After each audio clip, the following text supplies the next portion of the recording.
Devil in a red dress. Call 911, I'm a killer. You know I hate to confess. Bang, bang, got my hand on the trigger. The devil in a red dress. Call 911, I'm a killer. You know I hate to confess. Bang, bang, got my hand. Call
Ladies and gentlemen, I totally did not just finish eating while that while that opening music was playing. Of course not. That'd be preposterous.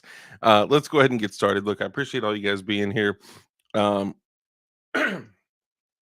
Thank you. So let's go ahead and get started. So we have a very exciting guest this evening, and I know all of you know him, but tonight you're not going to leave without loving him and his business, and also maybe even showing some love too. So let's go ahead and get started. So first, let's silence my phone. Come on, bro. Come on, bro. So first, let's greet all of our channel members. If you are new to this live stream, if you've never been here before, first off, I think it's probably a lie because YouTube would never show new people my stuff. We all know that to be true. However, if you're new and this is your first time watching the show, we're going to have a very fun, very interactive show. We talk to our viewers, we talk to our guests, but also we usually take the first 10 minutes to greet all the channel members, to say hi to everybody that's here, and just show some love. That's how we do it. So first this evening was Flying Rich. Can you believe it that Flying Rich was first? I don't remember him ever coming in here first. So, Rich, raise your fist, my brother. Congratulations on being first, and let's pound it. Appreciate you, my guy. Scoozy. So let's go through and say what's up to all the channel members. We got Flying Rich in the building. We got Johnny Ba in the building. What's up, brother? Thanks for coming in and hanging out. We got Lightning McQueen. And I saw you say something like, there's only one man that calls me Lightning McQueen. That's me. But I also have a very young daughter. So all those like silly cartoon movies, I've watched all of them. I've watched all of them, which is how I know so much about what's going on in the world when I can see the messages that they're trying to send to children via Disney movies. I digress. Anyway, Lightning McQueen, my guy, great to see you. Also with Chanamemba. We got Drew in the building with the dissipator build in the background. Great to see you. Also with Chanamemba, um, who's also been extremely supportive.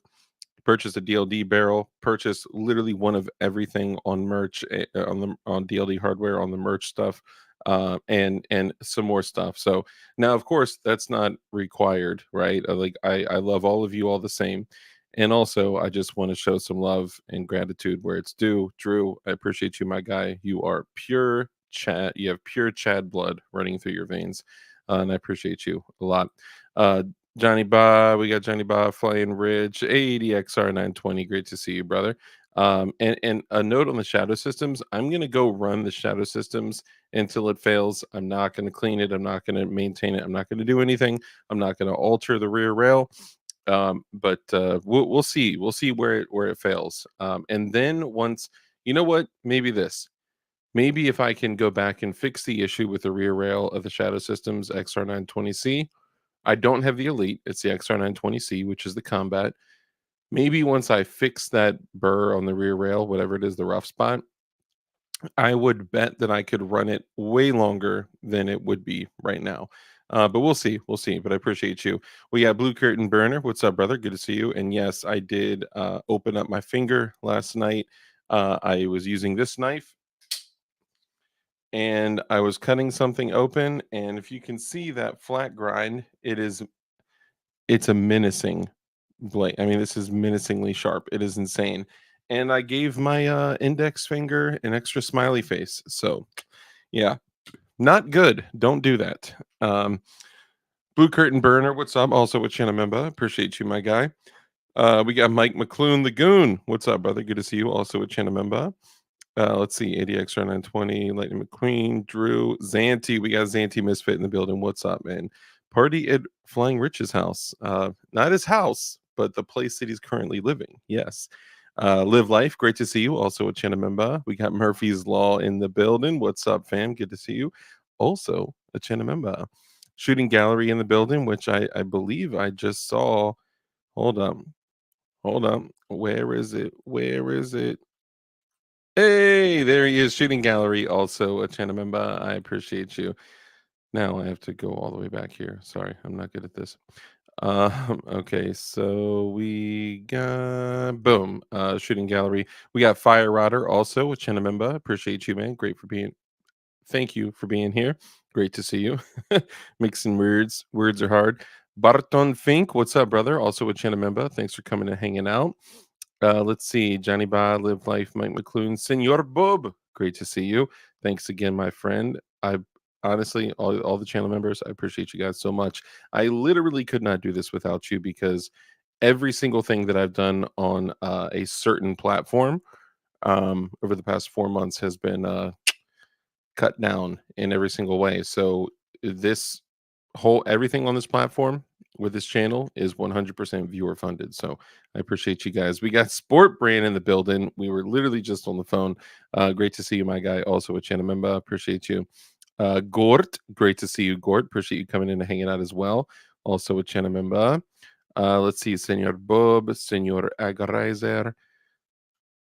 You know, I have to confess. Call him 911. That's good. That's good. Let's see. I actually had tacos. I always call them tacos, but they're actually burritos. I'm a soft tortilla guy. I'm not a hard tortilla guy. We don't get down like that. Unless, of course, the hard tortilla is wrapped in a soft tortilla. Then you get a crunch and a squish, it's good. But I hope all of you guys out there are eating hard tacos so you can be prepared to eat the crunchy bugs when the World Economic Forum gets everything that it wants and the elites all rain down upon us. Bob, Sport Brand, Johnny Baz, Anti Misfit, Shooting Gallery is a channel member. Again, appreciate you. Let's see. We got Mike McClune, Flying Rich, Sport Brand, Bob. Too many choices in the building. What's up, brother? Sup, fellas? 40 gang gang. 40. Come on. Come on. Please do come back, TMC. It's great to see you. Live Life, Shooting Gallery, Too Many Choices, Barton Fink, Johnny Ba. Let's see, Gord, Shooting Gallery, Sport Brand. Just going through, making sure I don't miss anybody here. It's super important that no one ever feels left out. Bob, frag out, flip the desk. Apparently, don't flip a desk. Don't do it. ADXR, wow, member for 21 años. Okay, 21 months, or no, I said years. Oh my goodness, and 21 months. I shouldn't try to speak Spanish. 21 months of support. My back is killing me. My man is witty and intelligent. Testing 1 2 3. Appreciate you also with channel member and ADXR 920. I'm just playing, but I genuinely do appreciate the support. I'm grateful for you and all the channel members. Taco Syndicate, love the picture, and that's real. That's my GATF flag, lazy roofer flag, that is there in that picture. For people that don't know, DLD Hardware's got that merch. I appreciate it. Let's see, Drew, Johnny Bob, Murphy's Law, 9 Mil Gang. Yeah. Let's see, Senor Bub, Sport Brand, and all you guys, all the honorable mentions. We got Frag Out in the building. We got JC9 in the building. We got Flying Reich in the building.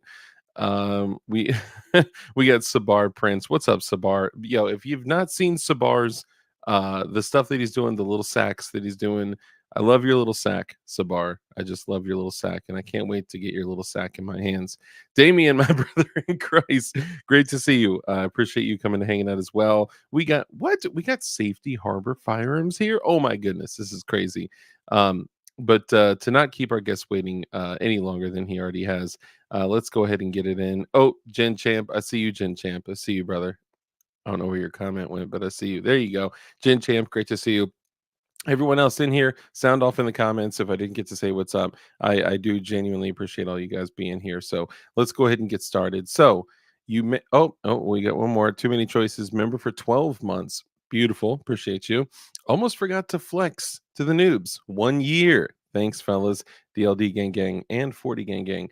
Thank you for a full year of support, my brother. Appreciate you. Everyone, give TMC a little salute in chat. All right, so let's go ahead and get started. First off, if you guys don't know, a lot of people, especially in the firearms industry, they tend to call anyone that's older a FUD. Okay, let me just tell you, there's a big difference between a FUD and somebody that's an OG in the gang. Okay, and if you do not know Walt with Safety Harbor Firearms and with Sten Parts dot stuff,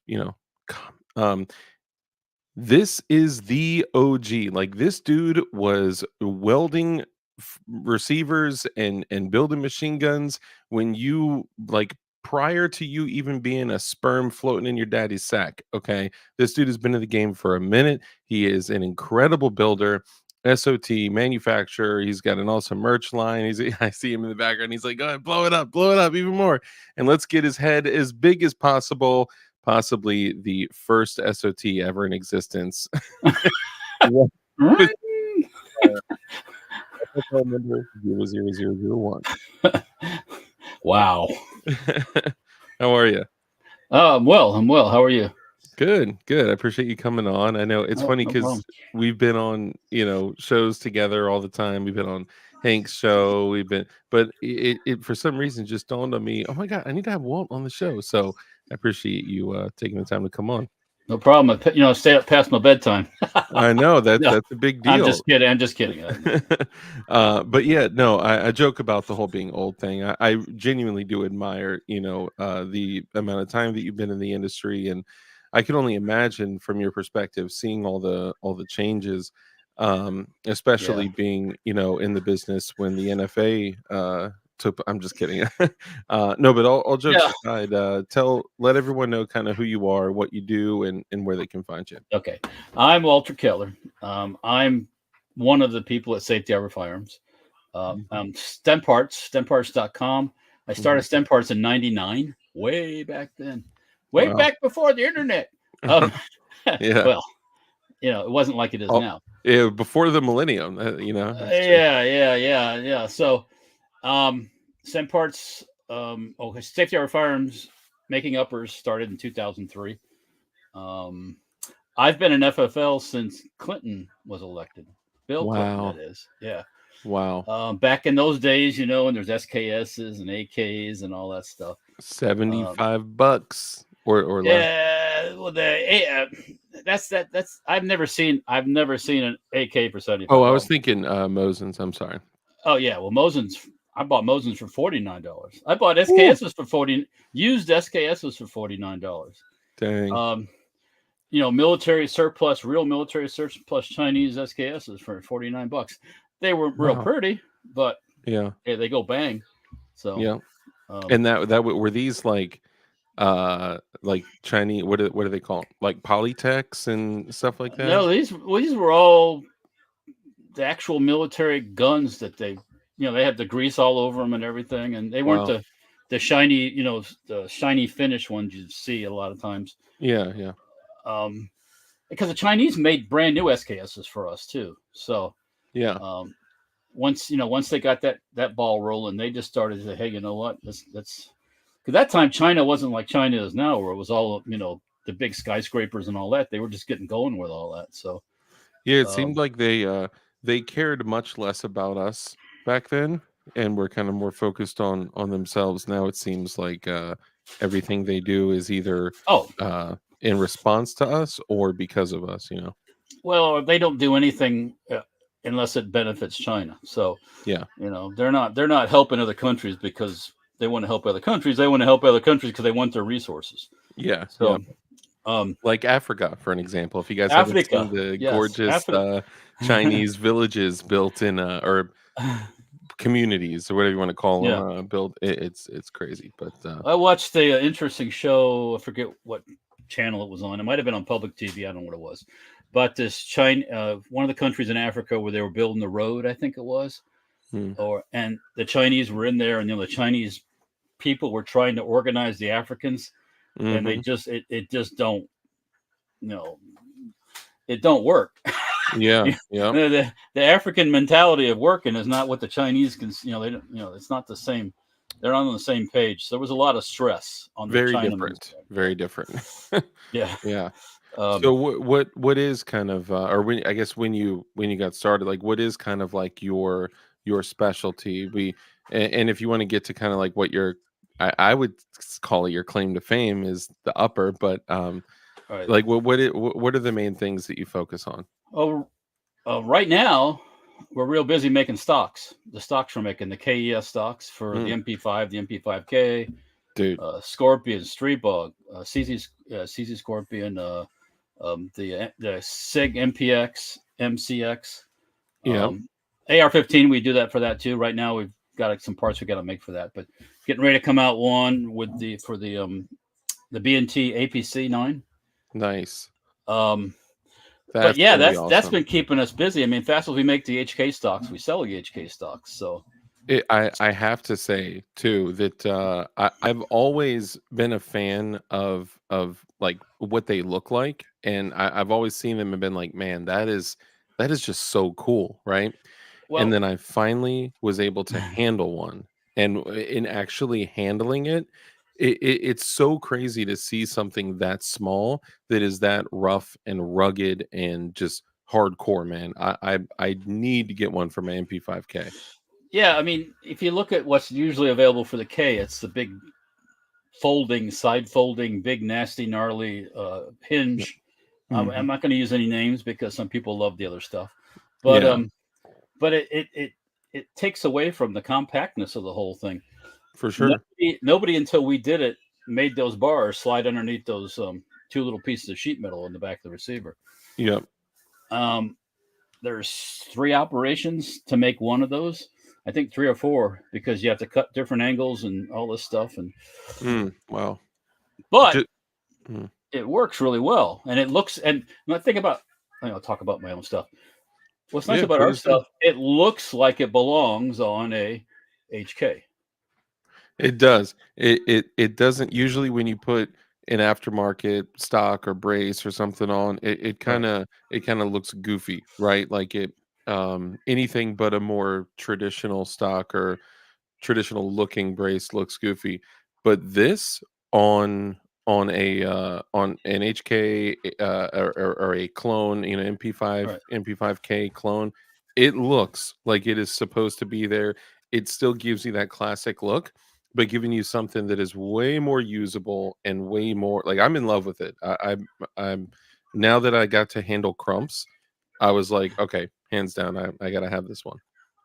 Yeah, I mean, that was funny when Krupp's been telling me he wanted to get one, wanted to get one, wanted to get one, get one, and we were kind of out of in between making parts and stuff like that. And then finally, he bought another stock, and once I saw that, he bought one of those side folding thingamabobbers, Yep. and now and but then they came right back in the stock, so I sent him one.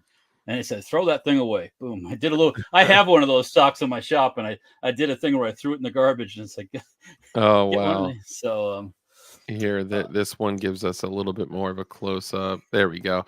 So yeah, this way you guys can see it barely adds any length to it. I mean, it adds some, of course, right? But right, it, right, right, you have to make a call, right? If you're throwing an MP5 like an AOW under your armpit or a jacket, right. then if you just have the pistol grip and a forward vertical grip, if it's a registered AOW or SBR, whatever, super thin. The moment, like Walt is saying, that you throw either the side folding stock on it or a You brace lose that. on it, or yeah, it's like this thick. It's Yeah, insane. This adds a tiny little bit of length, and you get to keep how thin and narrow the profile of the like the silhouette of the gun is, but it gives you a rock hard giggity, uh, a, very stable, platform that I mean, you could literally beat the dog well, you yeah, could bump yeah, stuff with it if you needed to. yeah. I mean, it's not as it's when you look at there's rods and they're metal rods, so you got to be within reason of being butt stroking things, Yeah, but yeah, yeah. but compactness wise, and we made even a smaller version of the K1 for a SOCOM um, requirement one time for Zenith. Zenith was trying to get into the Really? yeah, they picked the Rattler. They had it pre-test and they determined they wanted the Rattler, Mhm. I think it was. But so we made it to fit the requirement. We made it even shorter in the back. So we haven't made them and sold them to the public because we just have been busy with other things. But it's a But possibility in the future. I'm going to do even a shorter, smaller version. So you can though, that you don't have, like, a non-compete signed with them or anything, you no, can no, it wasn't anything that we did that just to help them out to try to get it, and then of course yeah. it was already predetermined that Sig was going to get the contract. Sig got everything at that time. Yeah, So yeah. What so how much, of a difference was it, like, lengthwise? it shortened it up probably. If you look with that picture you got up there right now, it probably took off oh maybe 3/4 of an inch overall Wow. length. That's still pretty considerable, looking at how much little ink length it adds to it, you Right, know? right. Because Yeah. the base is a little bit shorter, and the actual stock is the butt pad is a little bit shorter too. So, Mm. um, Yeah, 'cause that's one of the things I was thinking of is when you have a system like this, the closer you push it back to the rear, of the receiver, if you're firing it with the stock closed, like, it's it's more pistol grip, difficult. yeah, it's bumping your hand, it's Yeah, but yeah, this is hands down one of the coolest stocks, and I'm not just trying to, say that because, yeah. we're friends and stuff. I'm saying, like, genuinely, I love it. Now you also have a an option that has a tail hook You can do brace. adjustment? Yep. Yeah, it's Okay. a nub. It's a tail hook a brace adapter. So we don't sell a tail hook brace that's made by Gearhead Works, Mhm. but you use the tail hook brace, especially the Mod 2, the small one, and that works really well because it's so small. Yeah, And see, I only got the first one. How much smaller is the second one? it's probably 3/4 of an inch shorter. Wow, okay. Yeah, I'll have to check that out. and it's more money, of course, Of but course, less material, more money. cooler's more money. Yeah. Uh, Yes, this is very true, very true. I, It's di- I the did I harmony. did speak to Paul at the shot show, Paul Rivas, and they're back making things. Mm, So yeah, that's good. I know they kinda blacked out for a little bit. yeah, they were sitting on a bunch of stock. He told me, and that when that whole period. People were Mhm. still buying stuff. People were still buying braces, but not like they were before Yeah, yeah, that all happened. Because that was the main thing we sold before was braces, and then it's shifted to these stocks, yeah, and we're still selling probably more stocks than we are braces right at the moment. yeah. Um, I but think this. I haven't, got anything, Form 1, Form 4, or stamps in a long time. Probably a decade. This would be one of those things that's like, you know what? Even though I disagree with everything, I'm still gonna form one. yeah, This it's just so cool, man. I think a lot of people got their free stamp, before the whole brace Mm, thing flipped again, yeah, and so yeah, it definitely took a when that whole brace thing started, it took the window out of our sales for a little bit, yeah, yeah, because we were pretty busy. So then we had to switch gears and make butt stocks instead of making the brace adapters. So yeah. yeah. And I Mm. could imagine it's not super quick turnaround time. It's Yeah, we're not a Chinese, we're not working 24/7. yeah, not a labor camp. Not a sweatshop. Yeah. Now Um, let's talk about that. So I don't know if a lot of people understand your setup and like the fact that you talk about your setup and what you have at your place and how you're making things. well, okay, at the shop I have four vertical milling machines and I have one CNC lathe. So and then a couple manual machines. So most of the stock stuff we make in house. I have That's farmed awesome. out some of the parts at times. Hmm. Some of the parts, like the bases that go into the guns, you really need to have the guns to make sure that they're fitting correctly. So that's kind of hard to Yeah. farm out because yeah, not all machine shops first thing are FFLs, Yeah. and but so in that respect, yeah, we've been making it's just what in the summertime. Yeah, it's hot inside. Uh, That's just rich being silly. but I'm not beating anybody with a stick or anything. Yeah. Um, and and like recently, you got to deal with machines that stop working, and people sometimes they get sick, and they have kids and they're sick, and so you know, Walter's Walter's not not phased by phased the weather. with Yeah, yeah. The main area of the shop, no, doesn't have AC. The office and like where I sit has AC. Where the assembly area is at AC, and where the office is, where my wife's at, and that whole and shipping stuff that has AC. So you got to have AC where the wife is. That's yeah, yeah, mandatory, yeah. Well, that's Yeah. goes without saying. Yeah. Happy wife, happy life.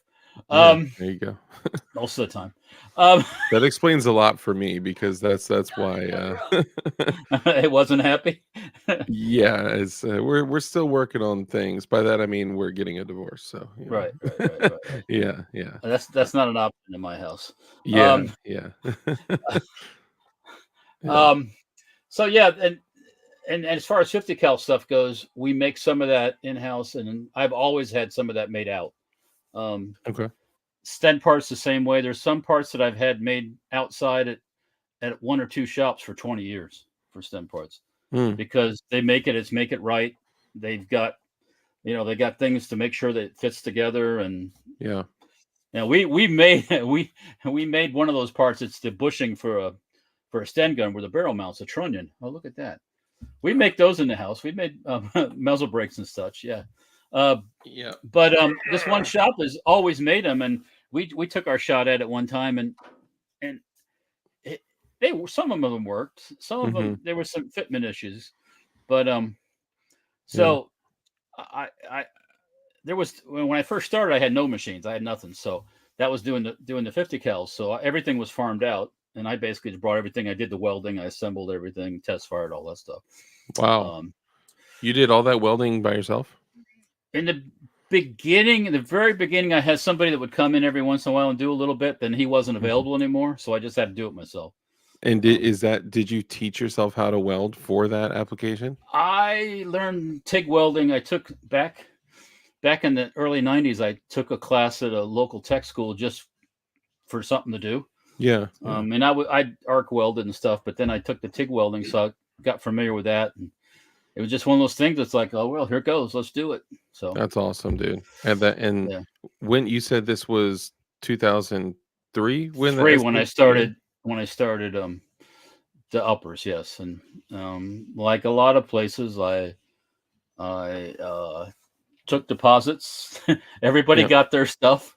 that's good. That's important. Uh, I wasn't one of those ones that took everybody's money. Yeah. Um, and then we just went on from there, and of course there was no paperwork at that time. So That's something I want to hit on. So at that time, so in '03, you started specifically. So Safety Harbor Firearms was like the genesis of it was the SHTF 50, right? right. So you started making 50 BMG uppers that fit. So for those out there that don't know, that what I just held up there was simply only just a barrel, of course, for an SHTF 50. 50. But explain what for the folks out there that may not know. Explain what the SHTF 50 is. It's a 50 BMG upper for an AR-15 lower. So That's a at that big time, deal. yeah, that's a big cartridge. At that time, that in 2003, there was already another one out there, at least one of them, and it was, I forget the name of it now, but it basically had a threaded breech type thing you screwed in, Hmm. and you had to unscrew it each time, and when you fired. And then Hold I on, you're telling me that there's a gun out there that exists that you literally have to unthread the back to load in and unload. That sounds so unsafe. it sounds so familiar, It but does. Couldn't that um, this was ultimately end in before an that. injury? That was way before this one. Oh, That one. okay. My apologies. Yeah, Sorry. Go yeah, ahead. yeah. um, and it's right on the tip of my tongue, and I can't remember the name of that one. But um, what was that? Watson. I don't think so. My wife's in the Watson. other Not room. Watson. Yeah, it was the Watson upper. I'm sorry. Mm. You're right. Yeah, the Watson. Larry Watson was his name. Next Um, time, even if she's wrong, just say she's right. he's usually right. Yeah. Um, Yeah. um, so yeah, there was the Watson upper, and he came and went. And then Mhm. there were some other people out there that were building. There were other 50 caliber rifles, and there was one guy out there that was making a kit, kind of like a, the almost finished receiver. Okay. Well, Okay. that went by the wayside when ATF got tired of him. Mm. Um, Was it because of the lower, or was it also because of the upper? Or? it was because of the main receiver, which was just a little probably too finished. Oh, okay. Gotcha. Yeah. Yeah. And then this came available. I initially I bought the design from Mhm. someone. But if you look at then and you look at now, it's way different than it was then. I've made a lot of changes and make it simpler to make it better. So, and then we started, I just like, I'm going to do this. I was working for somebody else, and which we won't go into, Mhm. but and then I decided I was going to go out on my own because nobody was making this at that time, a magazine fed 50 caliber upper. So Now, does the magazine fed one predate the single shot one? yes. Wow. Okay. In my case, yes. Interesting. Then somebody else started making a single shot, and I Mhm. let him. He was a friend. I let him do it. I don't say I let him do it. He You did didn't it. give him any. I didn't. I would have, if I would have started making a single shot, I probably would have put him out right out. Yeah. But Yeah. then he sold his business, and immediately I started making a single shot. I mean, that day I started to make, Oh, and the wow. only difference basically between my rifle and magazine and fed and single shot is just no magazine. That's Yeah. all. Yeah. Just a So hole in the most side. of the components are all the same. There's one little part that's different. So I would imagine that it's yes, JC9 Rich. So Rich has the SHTF 50, and he not only got the upper, he got the complete Safety Harbor he rifle. bought the lower. Yep. Yeah, yeah, and it's. I mean, I would recommend if you. So for anyone out there that wants to get into 50 BMG, the most cost effective option, and when like you're considering longevity and other things, I would go with a SHTF 50 upper. But if you're going to do it, go all out and have Walt do the upper and lower, because if you simply just throw it on any AR lower, I know you can, but I think it it's probably worth it to have your It looks lower arm. more. It looks more dedicated, more. Yeah, more Yeah, complete, more yeah, right. I mean, the and finish looks all congruent and all the right. same, you Even know. though there's 2 serial numbers, and that's a whole nother thing too. God, we need to get to that too. That's insanity. And that's actually probably that issue is probably, you know, well, anyways. So in 2003, I started making them, and everything. We made as fast as I could make them. I'd sell them. It's Yeah. working. Then I decided I needed to make a whole rifle. So I basically, instead of just making a lower, I made a rifle that had its own serial number receiver and a Mhm. non-serial number lower that wasn't an AR lower. Hmm.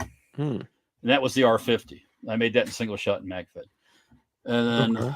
eventually, everybody was telling me, well, you're just doubling, you're doubling your work or whatever. Why not just make the upper and then make a lower? Mhm. So I started doing that. And then in 18, that's when I got the letter from the 3-letter agency and saying that you might want to submit one of your, and it's so funny that instead of just saying, hey, this thing needs to be serial numbered, they said you might want to submit one of your sample of your thing for determination. And That's so ridiculous. they already knew what they were going to do. There was Yeah. no, It's funny how they make it seem like it's a suggestion when yeah, they already got their agenda. we stopped, right? That, boop, no more. Yeah. Yeah. Because if you push the envelope, they're going to come push your door down. So, Yeah. so it was us and 3 or 4 other manufacturers that were making Mhm. 50 caliber uppers. Yeah. 50 BMG, that is. Now, Yeah. did a determination. It came back basically as saying it has the same characteristics as the bolt action rifle.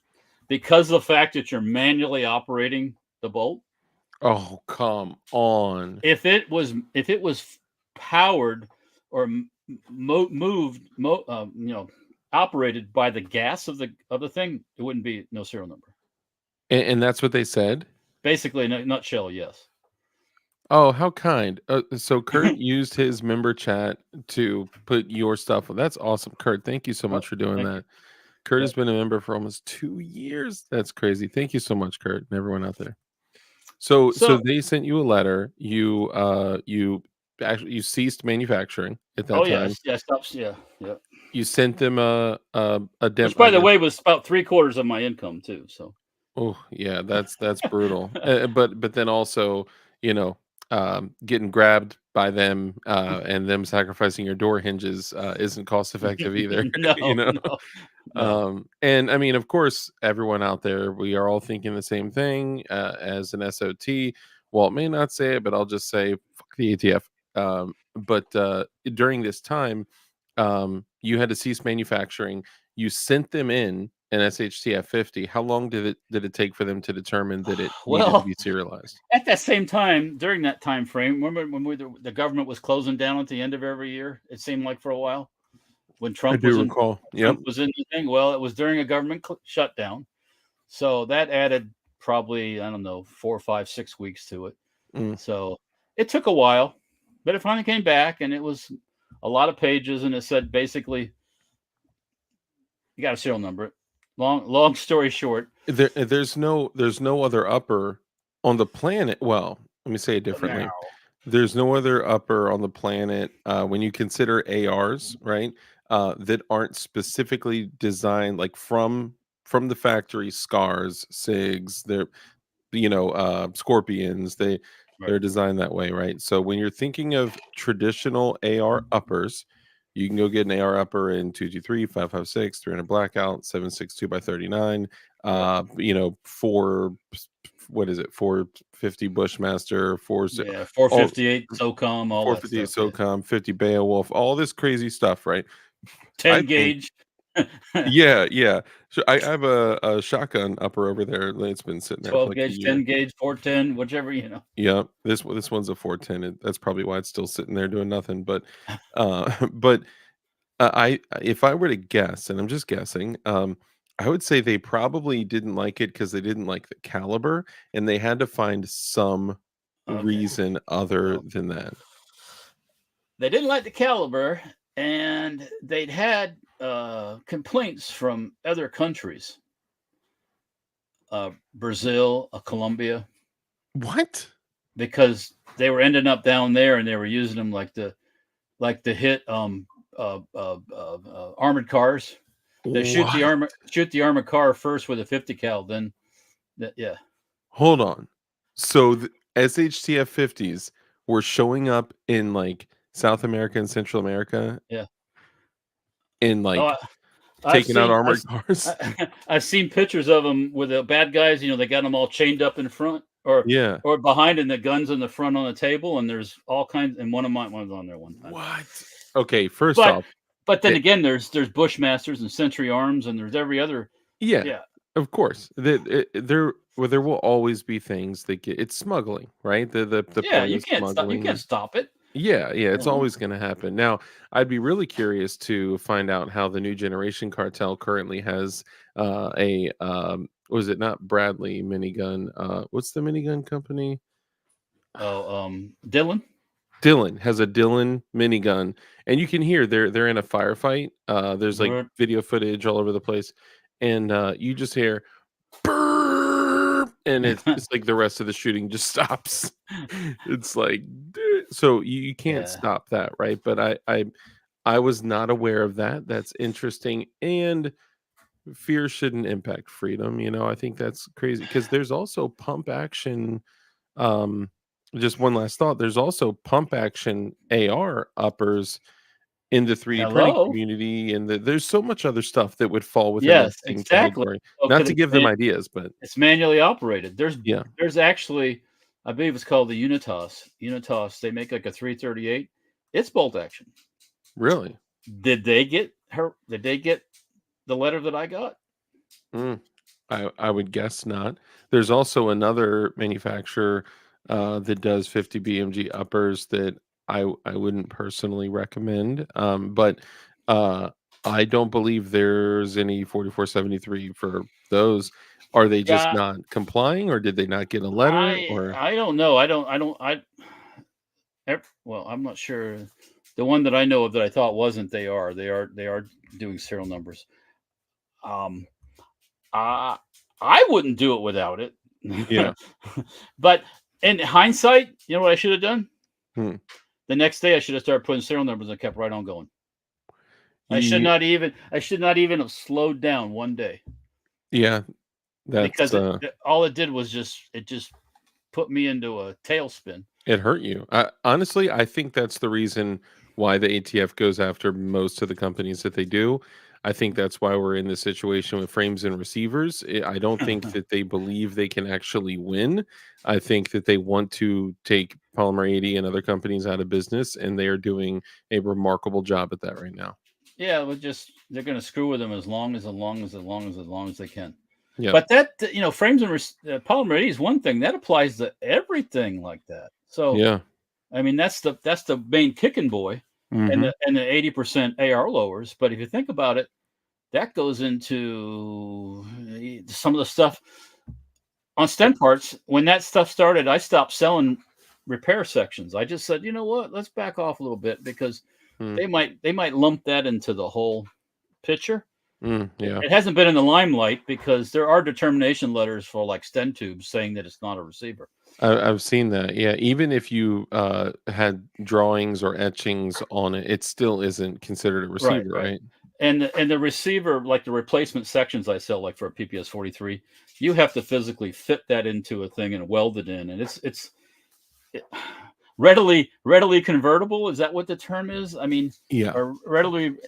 I guess that all depends on how ready you are, or yeah, yeah. what your skill set is. I mean, It does. It differs per person, and they said that in court, the ATF said 8 hours in a machine shop, and I'm like, 8 hours in a machine shop, I could crank out half a dozen 8 hours in a machine guns. machine shop, I could be making freaking 1919 side plates. Yes, Actually, in 8 hours, I could probably make 20 or 30 of them. So, yeah, yeah. but you know, Man, the it's 1919 is an excellent belt fed 30 cal too. That thing's awesome. when those parts kits were $350, $250 depending on condition. Oh yeah, yeah. I sold side plates too, not finished side plates, but just the shape cut out and some holes burned in it. You Yeah. still got to cut the slots and do all that stuff. Hmm. I sold those as fast as we could put them in bags. Wow. Wow. And, I mean, That's crazy. I would think, you know what? I wonder if one were to take a Sten, or well, take an unfinished Sten receiver, and then if one were to 3D print uh, like a jig to put the tube in, and then you could literally machine it inside the tube. Well, maybe it would be a block it because would, that would be, give you the ability to put it in like a vise or something like yeah. that. Do you It's think a, that would be effective, or maybe not so much? well, Or is I there a don't know. better way? A straight up good old fashioned template, or Yeah. I mean, we have a laser now. We have a fiber laser, so I used to roll. Literally, I rolled almost. I rolled a lot of them, a couple. Hmm. Where you take it, spray the glue on the tube, and eyeball it and roll it on. Trust me, I'm the only person that I know that can roll them on straight. Wow. I can't roll anything else, but I can definitely roll a tube on a Yeah. on a, Dang. Dude, Sten guns are awesome. I've always loved the way that they look, the way that they're just cool as hell. And just a those are, concept that's so simple, yeah. and but And those are yeah, open bolt machine guns, right? yeah, open bolt, yep. Yeah, yeah. Man. So, I mean, when I started, I started doing that in '99. Just a friend of mine came by one day and he had a 1919 side plate that he bought, Mhm. and I said, "How much you pay for that?" He goes, "Oh, it was like $100." And I said, "Really?" And I'm Like, like, that my this is mind so started good. going. I said, "Well, I know I could get these things laser cut, Mhm. and at that time that plate might have cost me 15 or 12 or something like Wow. that, and Yeah. I sold them for like 60, 70 around that number. Uh, That's decent profit." yeah, that's Yeah. very good. That's a good business model right there. Yeah. Now, when you so Sten guns, PPSHs, what other stuff kind of falls into your Yeah. stenparts.com? Sten, Sterling, Hmm. PPS Sterling. 41, PPS 43. I have barrels for Stens 43s, Sten Mark II, Mark III, Mark V. The Sten barrel trunnions for the Mark II and the Mark III. Mhm. I'm working on right now, and they're being made samples for the Scorpion, the VZ61 Scorpion. Ooh, nice. Yeah. That's a cool ass little gun, Oh man. yeah, they're yeah, one of my favorites. Yeah. Especially with a can on it. Hold on. Did you just look up at a scorpion that you have somewhere? It's not right where it usually is. No. Oh, okay. All right. I saw you look. I was like, oh my god, It's at the shop. it's Oh, so funny. this is not a Scorpion, so don't. This is not a gun, Yeah. but this is a bag of Scorpion parts. Oh, So what are those going for nowadays? Scorpion kits are, I think, in the 150, 160, depending on what you get with it. Okay, done. Will you get? Can you get me one? They're out there all over the interweb. I mean. Oh, so they're not rare. I thought those would be No, way not more rare. no. For a while, okay. Before I started doing the 50 cal, I was drawing up a receiver to make Scorpion receivers, and Mhm. then the upper became available, and I started doing that, and I stopped doing it. But at Yeah, that time, they were all over, and they kind of dried up. But now they're back everywhere out there. So, dude, um, I would almost say I'll hold off on Babyface P making my AK and have him make the VZ61 Scorpion and 32 ACP. okay, well, Or hold on, can he weld them back up like that? there's a fixture for it. They're cut up pretty bad. Mm. I'll be honest with you, because it's a little thing to start with, and they hack it up like 4 pieces. So, you can buy a receiver for like $350, Okay. and then the parts kits are probably between $150 and $200, depending on what you get, how many magazines, and all that stuff. Okay. Um, Yeah. he's going to buy the welding fixture, which is like $200. I'm like, okay, this is not adding up, Patrick. Yeah. This is not gonna. And he goes, well, it's just for fun. It's like, well, Yeah. I I don't mean, know. I think if he, if he were to build his and put it out there, and if I got one built, and so if all of us kind of put them together and start pushing them out, like stuff on the internet, posts, and I think it could drive some people are fascinated with them. And 32 ACP was like the Eastern European Oh, military yeah, sidearm. a lot of the CZ70, the Z, Yep. yeah, CZ70, CZ50, Yep. the Walther, a lot of the Walther pistols, Yeah. Yep. 32 caliber. I mean, Yep. that was what the officers carried for a sidearm. Yeah, that So was their go-to sidearm cartridge for a long a lot time. of a lot of police departments, like the municipal police carried those kind of handguns and stuff too. So Yep, um, yep. and Just and out of that platform, when it goes, by the time you have a chance, you've got 5 or 6 holes in you before you know what's going on. yeah, So yeah. yeah, And they're all so the 32 ACPs, they're all subsonic. They're all crazy quiet, and the thing runs like a sewing machine. It's just like wah, yeah, when they're full auto. Of course, we only follow laws and rules and stuff. correct. Obviously, Walt's an SOT, so he can do and make whatever he wants, provided that he informs the GATF. Detective John Kimball has a question. He says, "Can you ask Walter if he makes brass bolts for Bolts. the Mark II? No, I don't actually. Why would just out of curiosity, why would somebody want a brass bolt?" Supposedly I used the brass bolts in the suppress guns, if I'm not mistaken. Okay. I don't know if that's 100% true, or it was an attempt to make it easy to manufacture. Okay. Interesting. I one time bought Mark III kits, and not Mhm. even wanting brass bolts, they all came with brass bolts. Oh wow. And it was just, I guess we'll say luck of the draw or whatever. I didn't Yeah. think it was so lucky because I didn't really particularly want them, but I Yeah. guess some people did. So yeah, I think And they used them in suppress guns. Yeah.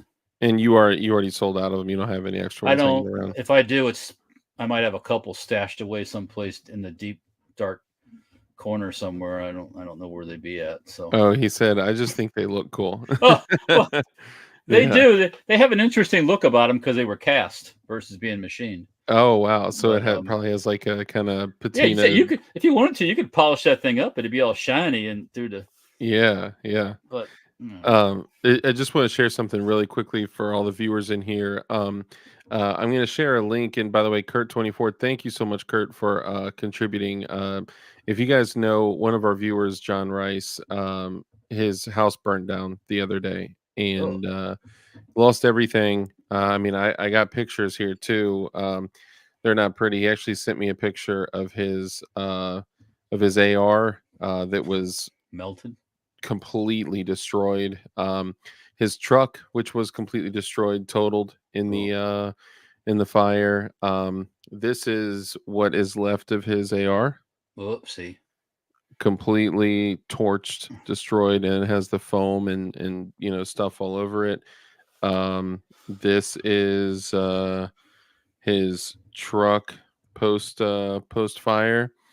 Oh, And it got so hot and so bad that the windows literally started sliding down into the door frame.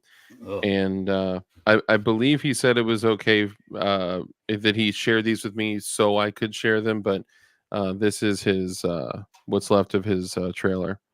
Oh, yeah, that So was a bad one.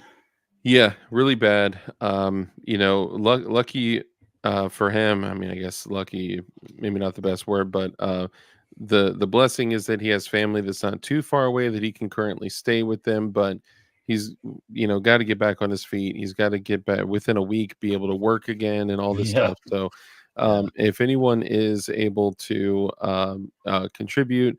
And it doesn't, even if you're not able to personally contribute funds, if you can just share the link, that would help so much, or just simply offer prayer. Anything like that would make a huge difference. So I mean, um when something like that happens, you go, you don't even have a pair of socks. Yeah, I mean, he You're in a was pair like, of underwear. You got nothing. I mean, you're like, yeah. I went in, but the first thing when I started setting up the Give Send Go for him, I think I may have called it a GoFundMe. I'm sorry, but it's a Give Send Go, which donates the to him every day. I just got to put his account info in there to get it set up. But he was like, "Man, I had pajama pants on and a hoodie, and luckily he and his dog got out, and that was it." Right? Like he came on and kind of told the story. This just happened like 3 days ago now, and he was able to get a week off of work. But the first thing I did is I was like, "All right, I'm going to buy you a Walmart gift card." I sent it to him, and now he has, he can go get a toothbrush, toothpaste, yeah, socks, you don't have any of that. underwear. Nothing. Yeah, it's all gone. It's all gone. Everything's gone. All most of his ammo was spared. Interestingly enough, he did say some started to cook off, but most of his ammo was spared. There was some stuff that was out, but he did end up one bolt action rifle was spared. The guns aren't the most important things, but Yeah, this is just yeah, what he shared with me. One bolt action rifle that, funny enough, was actually in a like one of those soft synthetic things that I would assume would like go up yeah, super quick. It survived. It was totally fine. And a couple pistols. Aside from that, his whole collection is gone. So yeah, sucks. Gerchop, yeah. good to see you. And everyone else that came in, Ting Ting, Gerchop, Steve Whoop, good to see all you guys. Thank you. One of the folks was asking about Mark II barrels. They're on the website. They should be on the Sten Parts website if you're looking for a Mark II barrel. Nice. So yeah, And do you ship all over the place, or are all there over locations? everywhere, everywhere. Even a certain coast that takes up 2/3 of the country that Yeah, it shouldn't be a problem. I don't think. Um, I mean, obviously, 50 cal stuff. It's a firearm, so you got to fill out the paperwork for that. yeah. But they can't have it. Actually, they can't have BMG in California. So, Oh, um, that's right. That's right. I totally yeah, forgot they about can't that. have BMG. Yeah. That's so Yeah, the funny part is when that all happened, and I was when I got starting to do this, people were saying, "Oh, there's a fix for that called 510 DTC." So 510 DTC, they in California they banned the cartridge, they didn't ban the projectile. yeah, yeah. So basically, 510 DTC, the case is shortened to 100 thousandths, and it's got a different neck angle, but it uses the same Projos. Yeah, So yeah. I did a small run of 510 DTC guns, and Oh, and that's so funny. He was literally just yeah, asking. That's so cool. So you did I some runs? did a small run of them back then years ago, and I didn't do it since because I sat on those things for quite some time. So Wow. yeah, and you got to pretty much, unless you know somebody who's doing the ammo, you got to make your own ammo. So Really? um, yeah, as far as I know, um, but I'm not doing it right now. No, Would you unfortunately, ever consider doing it again maybe one probably day? not. No? I have other things to Other do. projects? Yeah. Yeah, I mean, regular 50 cal, I can make as many as I. Right now, if I made, well, actually, I am. When I get the shop tomorrow, I'm starting to get things together to make another batch of uppers. So What about like how many do you typically crank out like at a time? since it's me right now doing the welding and everything, I do 10 or 15 at a time. I'm probably Oh gonna, wow. yeah, yeah. I mean, there was a time when we were doing 10 or 15 a week. Dang. So yeah, so that's I had somebody welding and he was welding and somebody assembling, and then I'm the crash test dummy. I've always test fired everything. So Yeah. which is always, you know, Fun, fun. exciting. Yeah. Yeah, it Yeah. can be completely boring or just completely earth shattering, so to speak. Yeah, yeah. Um, What but what would you ever consider doing like what's that shy tack like no, for no, no. get it out of your mind. Get it out of your Okay. mind. So only 50 BMG. Well, and I Shut. hate to say only, right? Because it's a big Yeah, deal. the problem with all these different calibers is the ammo. So Yeah. I have to have 408 Tech just to shoot in a bullet trap.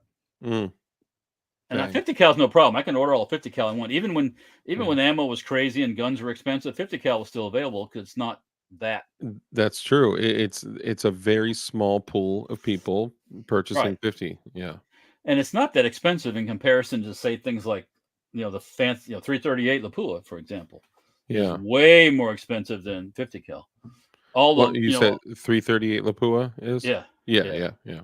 And I was going to do a 338 upper, and I had barrels made, and everything. I have 100 barrels, 200 barrels, and finally it dawned on me. It's like, once again, I just lost interest in it because I was probably going to make all these, and then I was going to sit and watch them sit on the shelf. Yeah. So, and Yeah. then I had that 330 ammo test firewood. So I was Which going to is probably, crazy expensive. yeah, It's a, even like the PPU stuff is less, but it's still not cheap. was it like So $50 for 20 rounds? Something like yeah, something that. like that. And I just Yeah. like, this ain't making any sense. Not for me, Yeah. anyways. Okay. My buddy's got Um, a Barrett MRAD in 338 Lapua, and we took it out a couple times, and probably for the last 7 or 8 years, it's been hanging up on the wall in his gun room. That's it. You know, a 50 BMG, you take it out all the time, oh, and you can those. go buy a can of ammo, Yep. $3.50, $4, $5 a round, depending on where you get it from. And Hmm. you can, it's no big deal. You can get it, and you can mail order it, and boom. But And when most indoor ranges are, rated up to 50 BMG even. some are, yeah, some Some. make them make you shoot the frangible stuff. Yeah. Uh, but in indoors, it's nasty. Oh god, Oh god, yeah.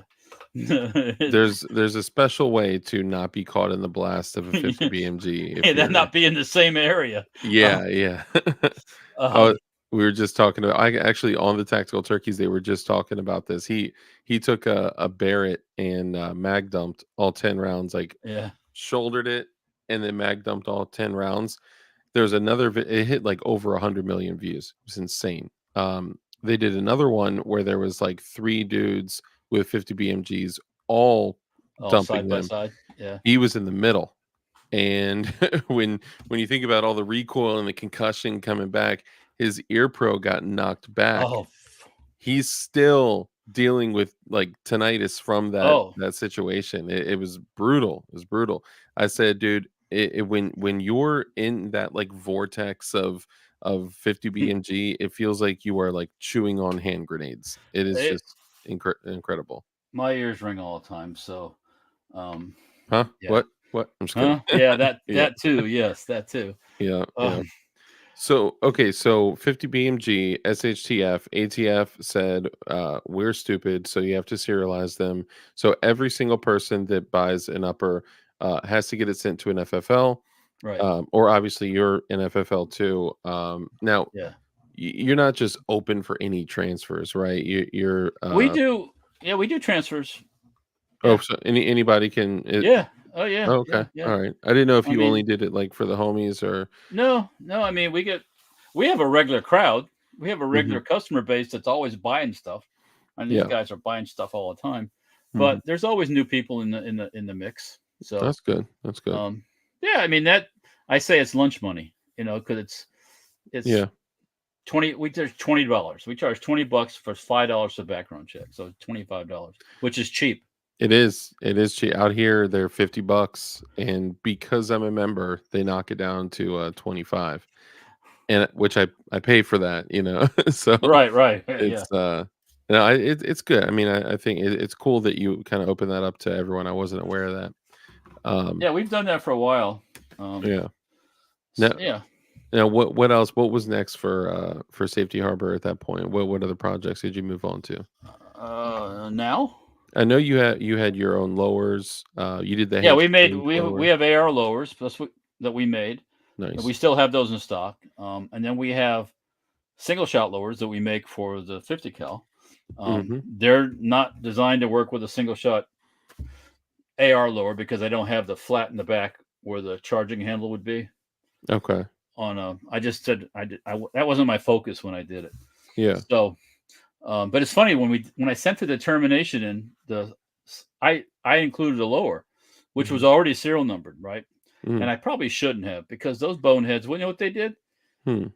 They ground a flat on the back so they could put it on an AR, and they had to tell me, well, that's supposed to be serial number 2, and it already was. And it's like, What do you I don't have a I don't have a bolt hold open notch or anything on my lower because I don't need it for a 50 cal. And I would think that I don't know if it was a complete gun, I would think that if the upper is serialized, that if you put a lower on it, if it you could know, be used and modified to be used with another gun, who cares? It shouldn't need two serial numbers.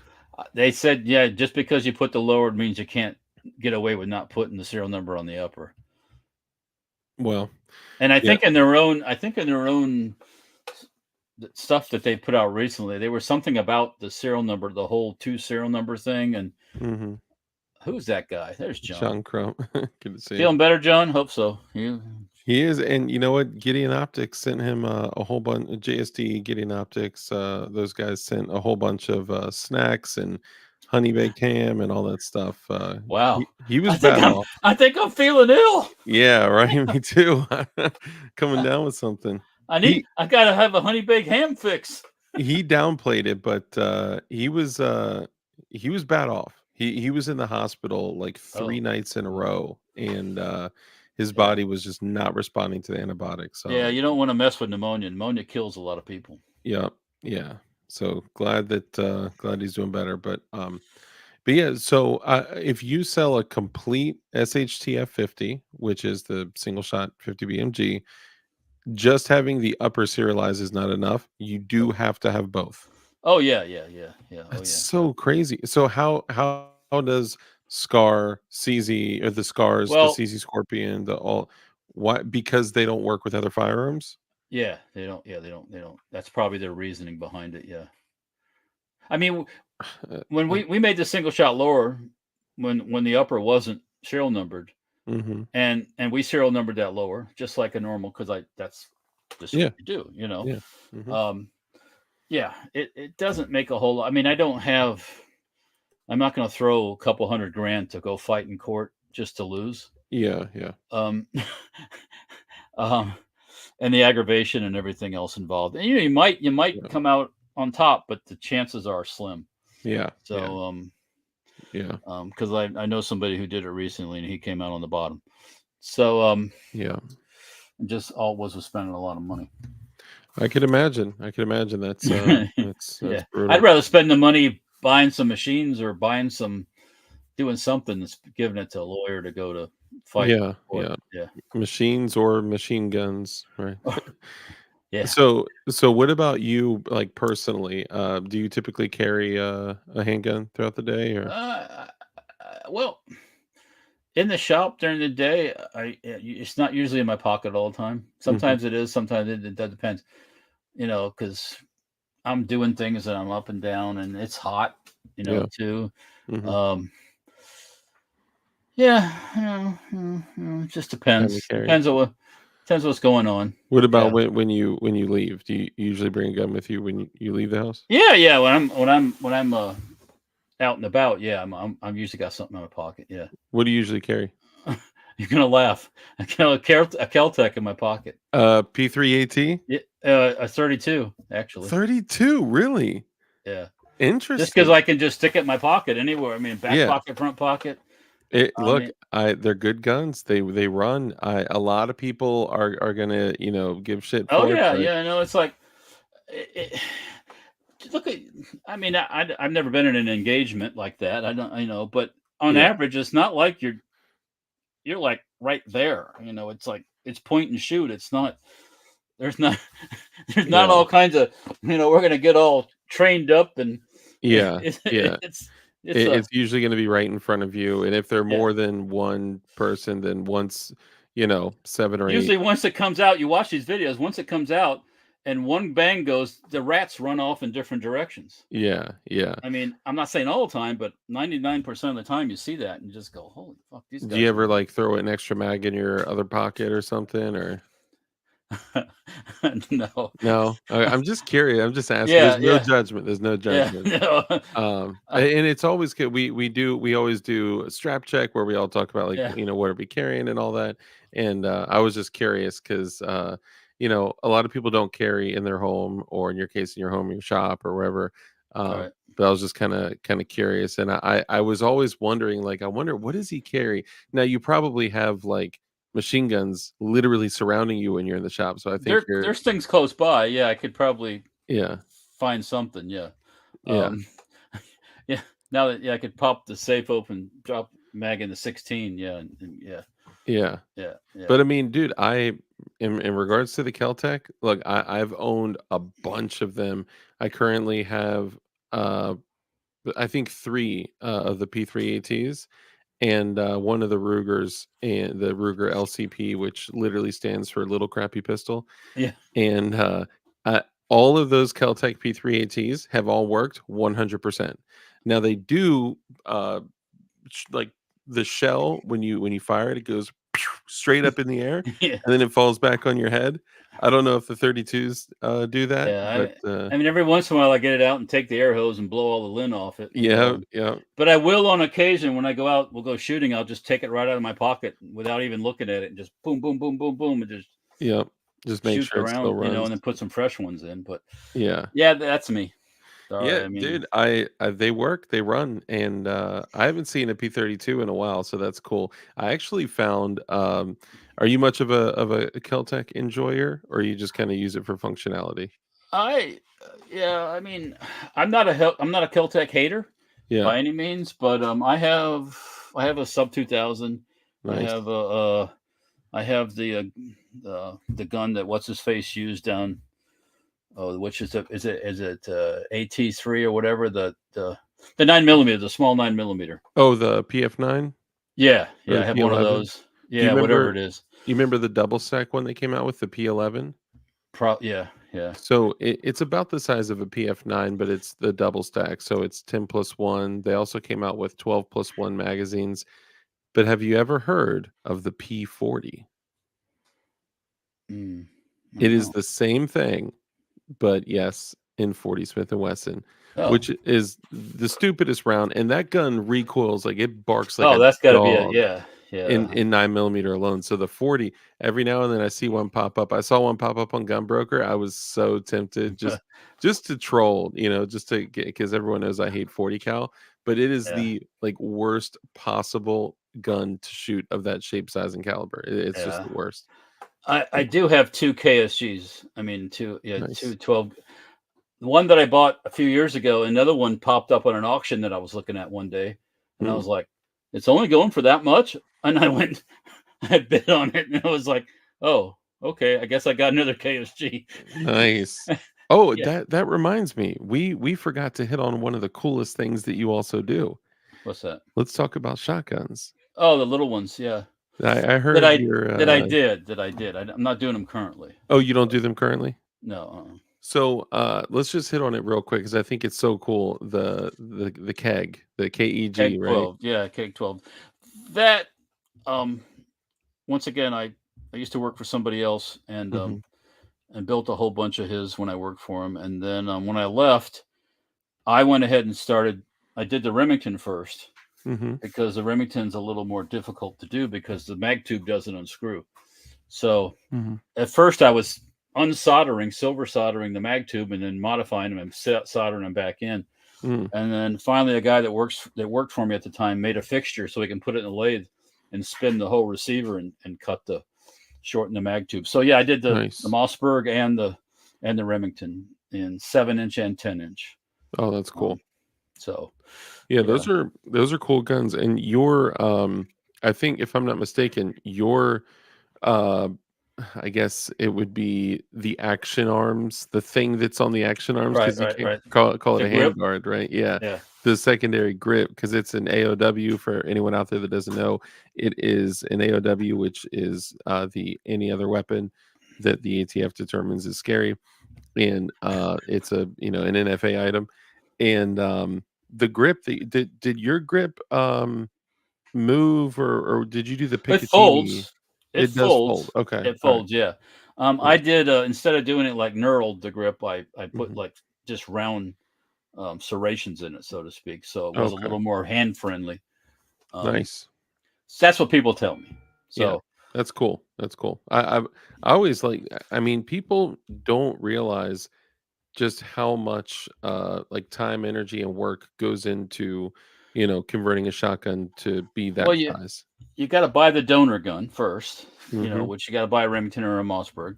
Mm-hmm. Then you got to cut the barrels off. You got to make those grip parts, Yep. which I always farmed it out to. We made a couple of parts before at one time, but I farmed most of that out to one shop that had already done it for me, always done it for me. Then you got to weld everything together. And you got to be careful because if you don't weld it right, you just threw away the action bars and you threw away the other part.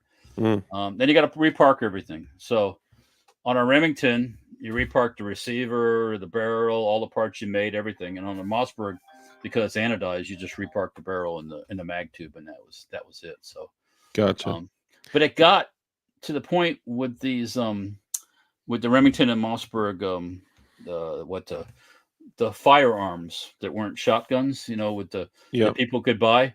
And I think that kind of killed the market for a while because people could get something similar to that, but they didn't have to wait. Yeah, because they could get a 14.5-inch barrel with as long Yeah, as it was a virgin receiver, never right. stock attached to it. It was just foolish. It's Um, crazy. Yeah, and like a bird's head grip that gives them the right. shockwave. To get the correct length and everything. Yeah. So What, I 26 inches, I think? yes, yeah, something like that. So I we had a bunch of them in stock for a while, and finally I finally said we got to get rid of these things because they're just sitting around here. So we knocked down the price and pretty much sold most of them. Mm. And then people decide, oh, you're gonna make those shotguns again? You're gonna make those shotguns again? And I'm like, yeah, I don't know. But Yeah. one of the problems was when it was really nutty, like during elections and all that stuff, Mhm. you couldn't find a shotgun, Yeah, yep. and the prices went up, and it was like, this is not fun. I mean, it's like, Yeah. uh, Dude, my brother, purchased his first shotgun for $800.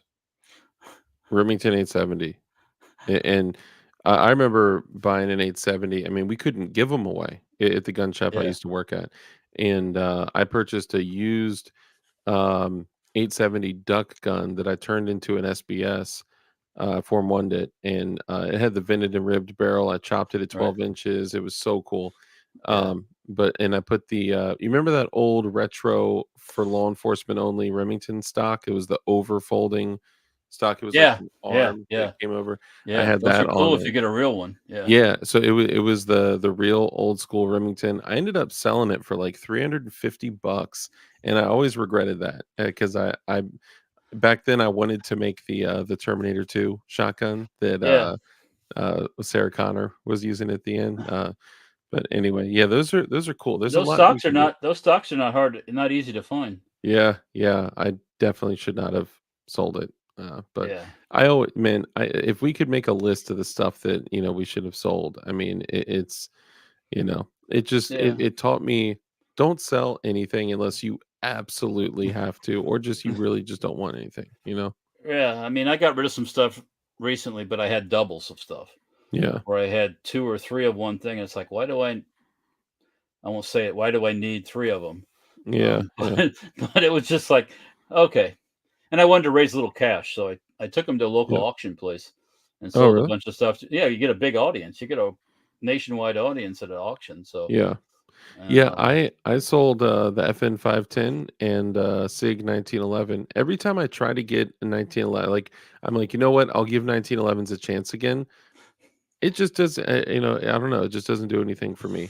And, yeah, the 10 mil, it's like I already have other 10 mils, and it just it was just sitting doing nothing, so I figured I'd give it to another owner that, is gonna do something with it? yeah.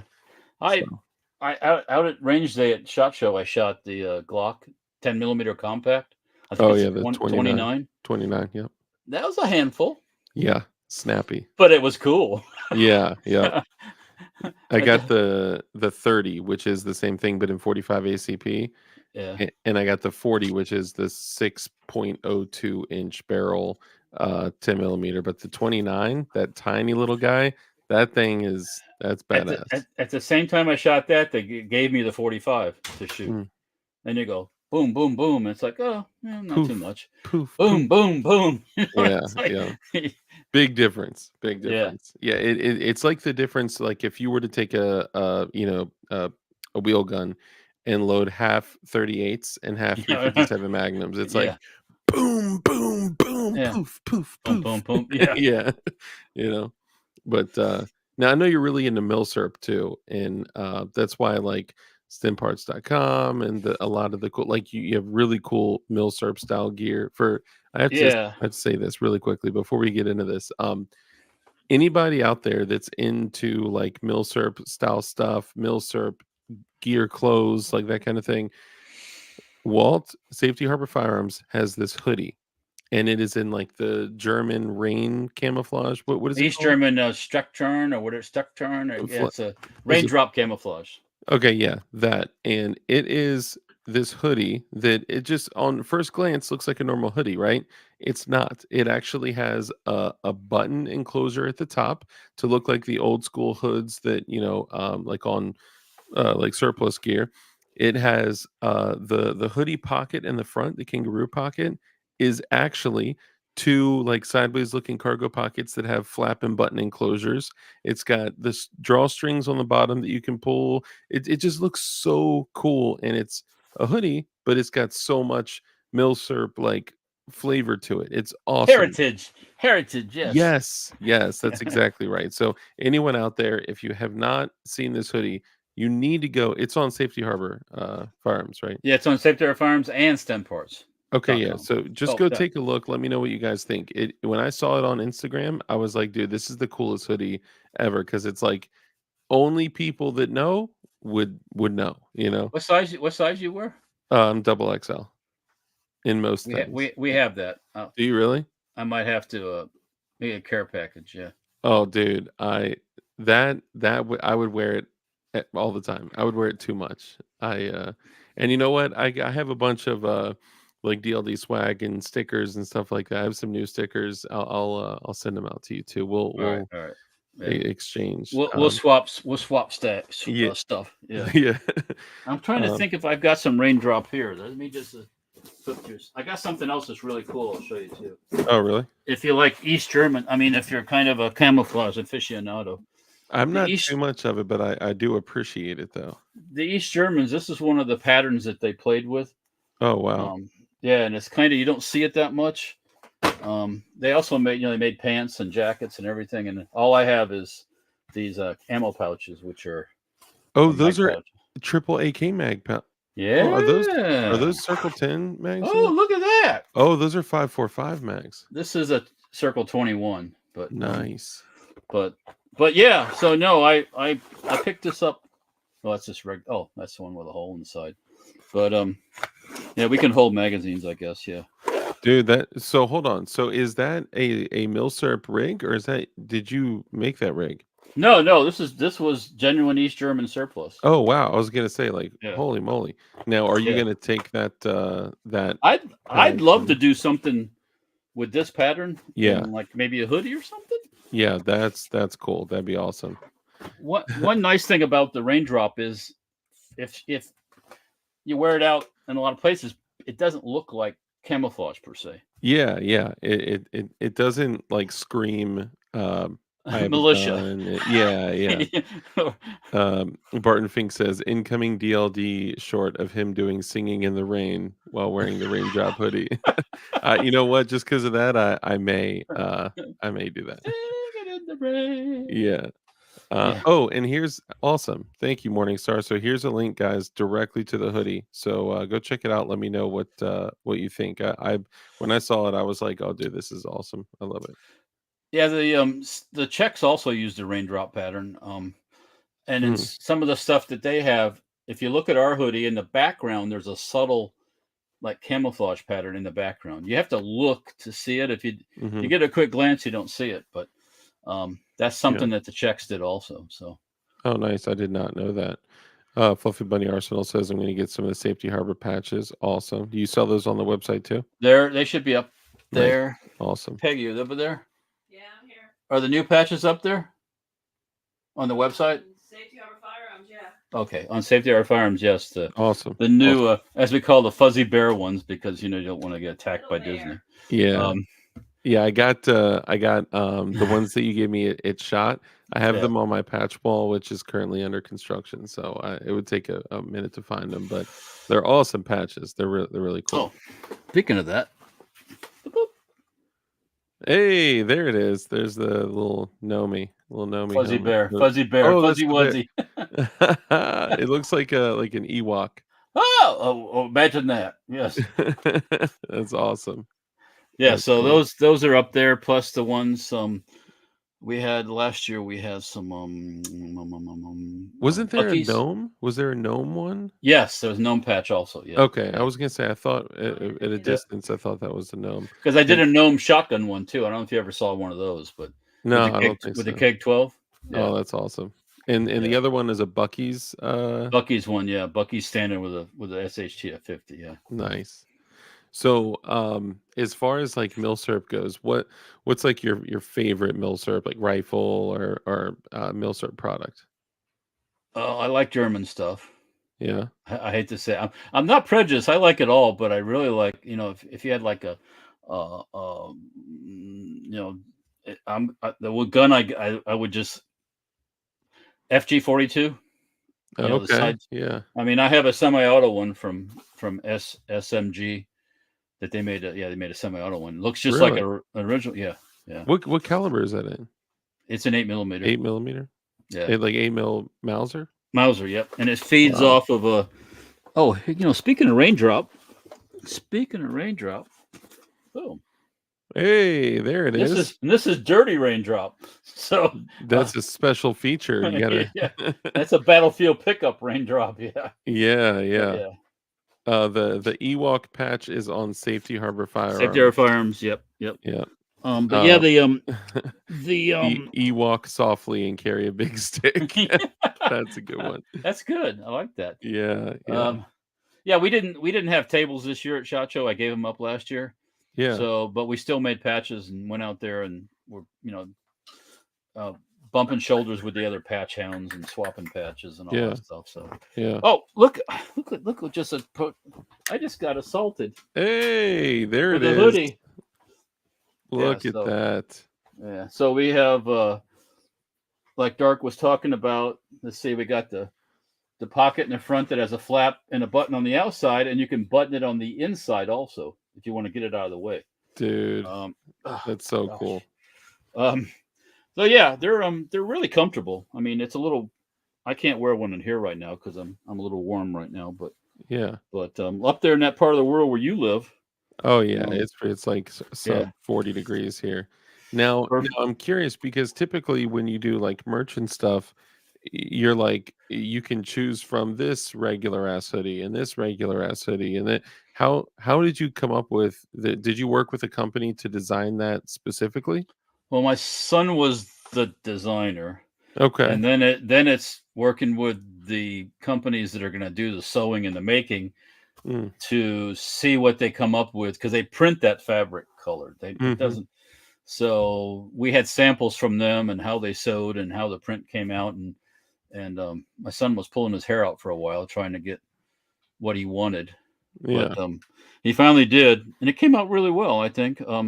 I prefer ones that zip down the center. Yeah. But because I'm pretty warm blooded, so 9 times out of 10, if I'm outside working, by the time it's open anyways, but it's not snowing here or nasty. So I've had a resurgence recently in the pullover hoodies. I'm like, okay, I kind of like those, but usually I'm the same way, but I like the pullovers. It's a nice touch. Yeah. It's like I said, when I've had it where if I was going to be outside and just hang out and not be working, it'd be fine, for me. So yeah, and it's there's enough room to have clothing underneath it also. So and they run probably on the larger size. So I mean, I'm an XL, and there's plenty of room in that for that and more of me. To maybe cover up a sidearm. Yeah. Oh yeah. Oh, that pocket in the front, real nice for a little micro Uzi or something. So so just out of curiosity, you mentioned you have the semi-auto FG 42. What what are like your favorite machine guns, light machine guns, rifles? Like what's your what tickles your Well, fancy? subgun. I recently, well, last year or so, I put together a Swedish K, basically, Nice. and that is the nicest. It's like that that that that that that that that that that that. And Yeah, it's slow. it's slow, but it doesn't. You can that. It doesn't even hardly move. I mean, Yeah, I know why the SEALs liked it in Vietnam because it's cool. Um, I'm actually Swedish pulling up. K. It's really hard for me to define it sometimes because I'm my taste goes so are Wasn't there so. a Czechoslovakian designation? Didn't they do a Swedish case style like The Egyptians did. It's called Egyptians? actually my gun is a Port Said. Oh, really? It's spelled like said, SAID. Yeah. I think it's pronounced like Said, but yeah, that's what I actually have. It's an Egyptian one. Wow. And it That's was cut in half, and I put it back together, and it was missing. The funny part, it was missing the ejector, and I looked all over, and I knew I had it at one point, but I lost it somewhere.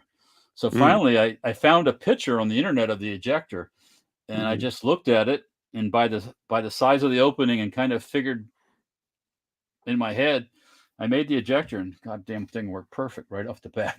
Really? Yeah, You just I'm fabbed by it yourself? eyeballing it. Yeah, Wow. I got real lucky. Um, That's a sweet. Yes. but It's yeah, so no, they're sweet. they're. I mean, they're just really nice shooting, and the magazine is that magazine is easy to load manually by hand. You don't have to have. They make a loader for it, but you don't need a loader. It's Mhm. double stack, so there's don't have the issues like the single stack mags have, like a Sten gun. Yeah, yeah.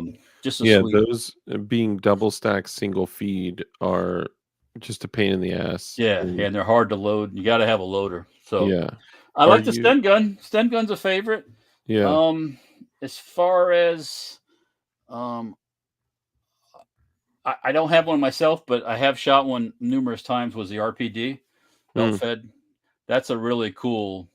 It's gotta Uh, be full auto though. Otherwise no, yeah, a semi-auto RPD is I just have one like actually. I have a semi-auto Oh, RPD. that's right. We talked about that. I forgot Yeah, about that. I do It have one of those. yeah. Yes, it's not the same. It's not the Yeah. same. Well, and So also it's I mean, otherwise it's like a 20-pound AK, you yeah, know. yeah. But they are cool. They have their own cool kind of lore around them. The belt fed drums are they still called drums, I guess? Yeah, yeah, it's drum. It's just basically a. Well, speak of the devil, look what I got here. Hey, look at that. Look at there. Nice. You never know what I'll have here. Yeah, I know. It's Boom. so funny when you say something and you see Walt's eyes wander. There's a reason why. There it goes. He's going over to get something. Yeah. No, yeah, no, the 50. Look, it's inside. So, Nice. yeah, 50 round link type belt, non disintegrating. Um, so yeah, no, they're really cool to shoot full auto. Real controllable too. Yeah. Um, Yeah, my buddy has one semi-auto. Actually the same dude with the MRAD in 338. oh yeah. He's got a crazy collection, but it's fun, it's he called me one day. He was like, "Hey man, the RPD is down. Can you come help me work on it?" And I was like, "Dude, I no, I don't know anything about RPDs. Like any other gun goes down, call me. I got you, but no, I can't help with the RPD." No, it's pretty simple the way it works, Yeah, but I it's definitely different. I got to mess around with it, and I was like, okay, it's not too crazy, but it's just really, really, really heavy. Yeah. It's almost like getting like one of the semi-auto like saws or semi-auto 240 Bravos. Definitely cool factor to it. Um, but of course, everything is better a machine gun. Even a Glock 26 is better as a machine gun. Oh, yeah. I Um, mean, I have a 42, a post sample 42, MG mm, 42. Um, it's not running right at the moment. I got to figure out what's wrong with it. It's not feeding right, but mm. that's when that thing's going. That's like 50 rounds and it's like, okay. Wow. And it's Those like, are mean. Those are mean oh machine guns. yeah, yeah. Oh yeah. What didn't they call them, like Hitler's buzzsaw or something like Yeah. that? Oh yeah, definitely. Oh, It's definitely a buzzsaw. Um, But let's see what's going on here. Okay, but let's see, 42. What about like Max? Are you into the old Max? I used to have an open bolt Mac 10, Oh, really? semi-auto one. That's one of those guns that I wish I wouldn't have sold. Yeah. But yeah. Would you sell it for like $300? no, I think when I sold that, I got like 6 or something for that. Okay. And we paid like, I bought it. I bought it from the gun store back like in 1981 for like 250, 275, something like that. Wow. It was 45 caliber. Yeah, those are cool guns. I always like when I was younger, I liked the Max a lot. I got a couple Masterpiece arms. I had an old Cobra M11, but I didn't realize that the semi-autos and the machine guns take different magazines. And the semi-autos all took at least the ones that were available to me when I was younger, they all Right. took the converted Sten mags. Oh, And okay. Yeah. the full auto max are using like the Zytel Yeah. Mac magazines and Yeah. like the Yeah. weird shitty stamped metal ones, but And the they 45s were grease gun mags. Grease gun yeah, mags. that's right. Yep. Yeah, they were. Yeah. Grease I gun. mean, back when I was a younger youngling, that was all, Miami Vice, Mac 10s, Colombians, they were everywhere. Was So the Mac 10 more prolific than the Mac 11? The 45 more than yeah, the when in 9? the beginning, and the 9mm Mac 10s and the 380 Mac 10, which is really cool. Yeah, those are So tiny little guys. I actually yeah, had somebody offered to sell me their Form Ford Mac in 380 with a can. This is probably 10, 12 years ago. It was a Mac, I think a Mac 11 in 380. It was a tiny little guy, and yeah. it had the original Ingram, I think, can, Hmm. and like 2 dozen magazines and 1,000 rounds of ammo, and they wanted $3,500. And at the time, I was like, That's a "That's gun in the can. insane!" Yeah, like that's crazy for the gun, the can, and all that stuff. Yeah, Now yeah, they're going for like 8, 9. yeah. They're going for Probably, what yeah, Uzis used to go for. yeah, yeah, You yeah, know, Uzis used to be 10, 11, 12K. Now Uzis are like 18 grand and Macs are going for 10, 12. It's insanity. yeah. Well, that's supply and demand, I guess. Yep, Um, at its finest. yeah, because those used to be 400. I mean, like Sten guns used to be $400 NFA. Yeah, And I didn't have $400 if my life depended on it to buy one of those back then. So, different times. yeah, Yeah. yeah, definitely. But What about the Tech 9? Doesn't do it I for mean, you. I wouldn't mind having one now just because of the Tech 9. Yeah, But those things are, they're just junk. so basic. Yeah, I yeah. Oh, Joe's mean, gonna be so sad to hear that. yeah, no, I mean, yeah, They're cool, but yeah. They have it's reminiscing, or it's like, okay, yeah. yeah, I had a couple over the years, and I always end up selling to somebody else that wanted it worse than me. yeah, yeah. I do like the nickel, the Oh, like a two-tone. marine coat one. Yeah, yeah, that's a cool looking. I saw an 870 the other day in all the the maritime like stainless nickel kind of Yeah. looking color. It was like $980. I was like, what No, for a finish? Like, no, I'd rather get no, just use a little oil. yeah, yeah. I'll get a black one and I'll just keep it clean. Yeah, just spray a little WD-40 on it every once in a while or something. Um, Now, how deeply did you get into the Mosins? Mosin rifles. Yeah. I've had them. I mean, that was some of the stuff that I recently culled the herd a little bit. I had 91 30s, and that I'd accumulated just here and there and whatever. I didn't figure I don't need 3 91 30s. I kept the one that had the date that I wanted on it. And Hmm. I've had the Chinese ones. Those were guns that used to be like $49 at one time. Yep. And when you could buy a crate of them, that was a few years ago, probably 10 years ago. The $69, $79 and 20 of them in a wooden crate with all the accessories and all the smell and the grease and all that stuff. Yeah. Have you seen what like the PP snipers, PPU snipers, whatever they are going for nowadays? There was a time when those scope mounts first started coming in the countries with the original ones and everything, and they were dirt cheap. Yeah. Nobody seemed to be too interested in them at that time. Yeah. But the part that gets me, there's no shortage of those rifles out in the world. Yeah. There's still warehouses full of those things in certain places. Yeah. It's just the times we're in right now, I guess. Mm-hmm. But yeah, no, those are cool. I mean, but I'm not gonna pay crazy money for a Mosin gun. I just ain't gonna do it.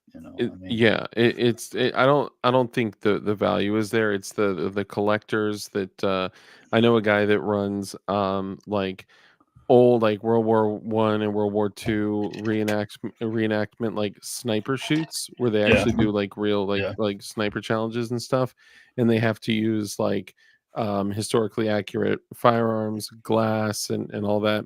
And he has I think he called it a PPU sniper or PP something PP sniper, and he said that the gun and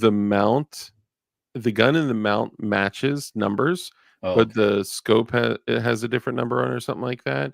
And he was like, it was well over, like, I think he said $1,200 or $1,300, and I was just like, oh, I don't doubt it. Yeah, I couldn't imagine for a Mosin. I couldn't picture it. Now, what I don't have, I wish I still had it when they were available. The Finnish Mausers, Mosins, the Finnish Mosins, the M39s. Those would come and go, and I'd have them, because when I used to do gun shows back in the '90s and stuff, and I didn't think to keep one, but now they're not available like they used to be. Yeah, unfortunately, and that's one thing I do not currently have a Mosin in my collection, and therefore I don't have any 7.62 by 52 R, but it'd be something cool to have. They're good guns. I have a Tokarev SVT. That's something that I love those. I love your email address too. The Tokarev round, I would really love to see a Tokarev with a drop safety that like is modern that we could carry nowadays, because that round is brutal. Oh, you're talking about the pistol round. I mean, I'm talking about, I have the Tokarev rifle. Oh, SVT. Really? Yeah. What is that? I'm not even aware. Like, what is that? That's the Russian semi-auto equivalent to the M1 Garand. Really? And it's in 7.62 by 54. Oh, by 54. 54. Oh, 54. I was thinking of Tokarev cartridge. Okay. Yeah, the pistol cartridge. Yeah, the subgun cartridge. Yeah. Okay, so it's in 7.62 by 54R, like a Mosin, but it's like a semi-auto, like a Garand. Their version, Russian's version of a Garand. Yeah. Interesting. I wasn't even aware of that. Oh, all right. Well, that's cool. Learn something new every day. Yeah, I mean and then the PSLs. Okay, you're familiar with the PSL, right? Yep. Everybody calls it Dragunov, which is nothing to do with the Dragunov. Yep. I actually have two of those. Oh, do you really? Those are damn cool guns. These have shot up in money too. I mean, but they were both of these were built from parts kits. So wow. So you probably have quite a bit less invested in them. I have way less invested. Yeah. They're crazy. I mean, what are they even going for nowadays? Like $6,000 or something like that? No, that's the PSL is I think Century's getting 2,000, 2,100, 2,200, something crazy nutty. I mean, they used to be $475. Yeah, I remember when they started approaching $1,000, and I was like, "Oh, it's crazy." I totally stopped following them. Yeah, I mean, because they're just an AK on steroids. That's all it is. It's just, and it's not a sniper rifle. It's a marksman's rifle. It's not the same. Yeah, caliber of gun as a sniper's weapon. yeah, But it's what do they call it? It's kind of like squad, not a squad. I don't know what the I can't. terminology is. Yeah, It's lower down the food chain than a yeah, I know what sniper's you're gun. saying. It's definitely not a precision. I mean, No, no. don't get me wrong. You can definitely do some Oh work yeah, I with. mean you're gonna do what you need to do, but you're not gonna shoot little dinky groups with it. Yeah, you're not going to hit the buttons on their T-shirt at a No, thousand yards. no. And nice. I see. Live Life ordered one of the Goon Beams. Nice, guys. If you stick around to the end, you may hear that there's a new Goon Beam about to be dropped that are now currently here. They're not available yet, but they're here. So just stick around. Okay, wait till the end. Now I don't know how much more time that you have tonight. I don't want to take all your time, but anything else you? Yeah, you got to go to bed at some point, you know. But anything else you wanted to hit on before we wrap up? Hmm. Hmm. I'm just trying to think what's going on. We are gonna do a aside from the B&T AP9, we're gonna do the other 9mm B&T also. I forget the model number because it's 3 or 4 letters long or something. I don't know which one it is. Is it The GMH, the GM Oh yeah, something or other. Yeah. GMH9. Yeah.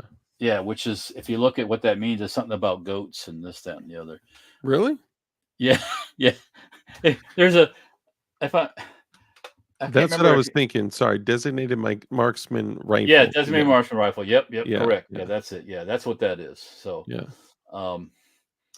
yeah, that and the talk rev I haven't had out shooting in a long time, and I have the ammo and everything. I just never get it out to do it. It's time. Yeah. When you, and you can always make the time for stuff. I run into the same challenges. It's running your own business is challenging, and you've certainly been doing it for way longer than I have. But it's interesting to like you could very easily put all day into your business and not work on your business for the whole Oh, day and just get wrapped up in stuff. yeah, I'm walking past mini bikes all the time in the shop too. So That's true. You got Dirt Foot Racing too. yeah, Talk about yeah, that real quick. well, yeah, and that's Dirt Foot Racing. Let's see. Let's describe Dirt Foot Racing. Supposed to be kind of like a business a little bit. Yeah. We got to get back to it, doing that. But it's basically just building mini bikes and riding them. And right now, I rode one tonight for the first time that I'm putting together. Really? Behind the shop. Yeah, not. I just wanted to. It was a mini bike that started out with no rear suspension, so I added a monoshock suspension in the back and new forks in the front, new triple tree that I welded up. So I just wanted to ride it and see how it was, and it's okay. So then we go on to building hopefully a motor that goes faster than I can ride it, and Yeah. which is always good. And maybe there's going to be a 24-hour mini bike race coming up in Florida here in March. So I might go play at that. I don't know if I'm going to do all 24 hours, but that would be cool though. That's so you're building these from scratch, and I imagine you're using, or go ahead.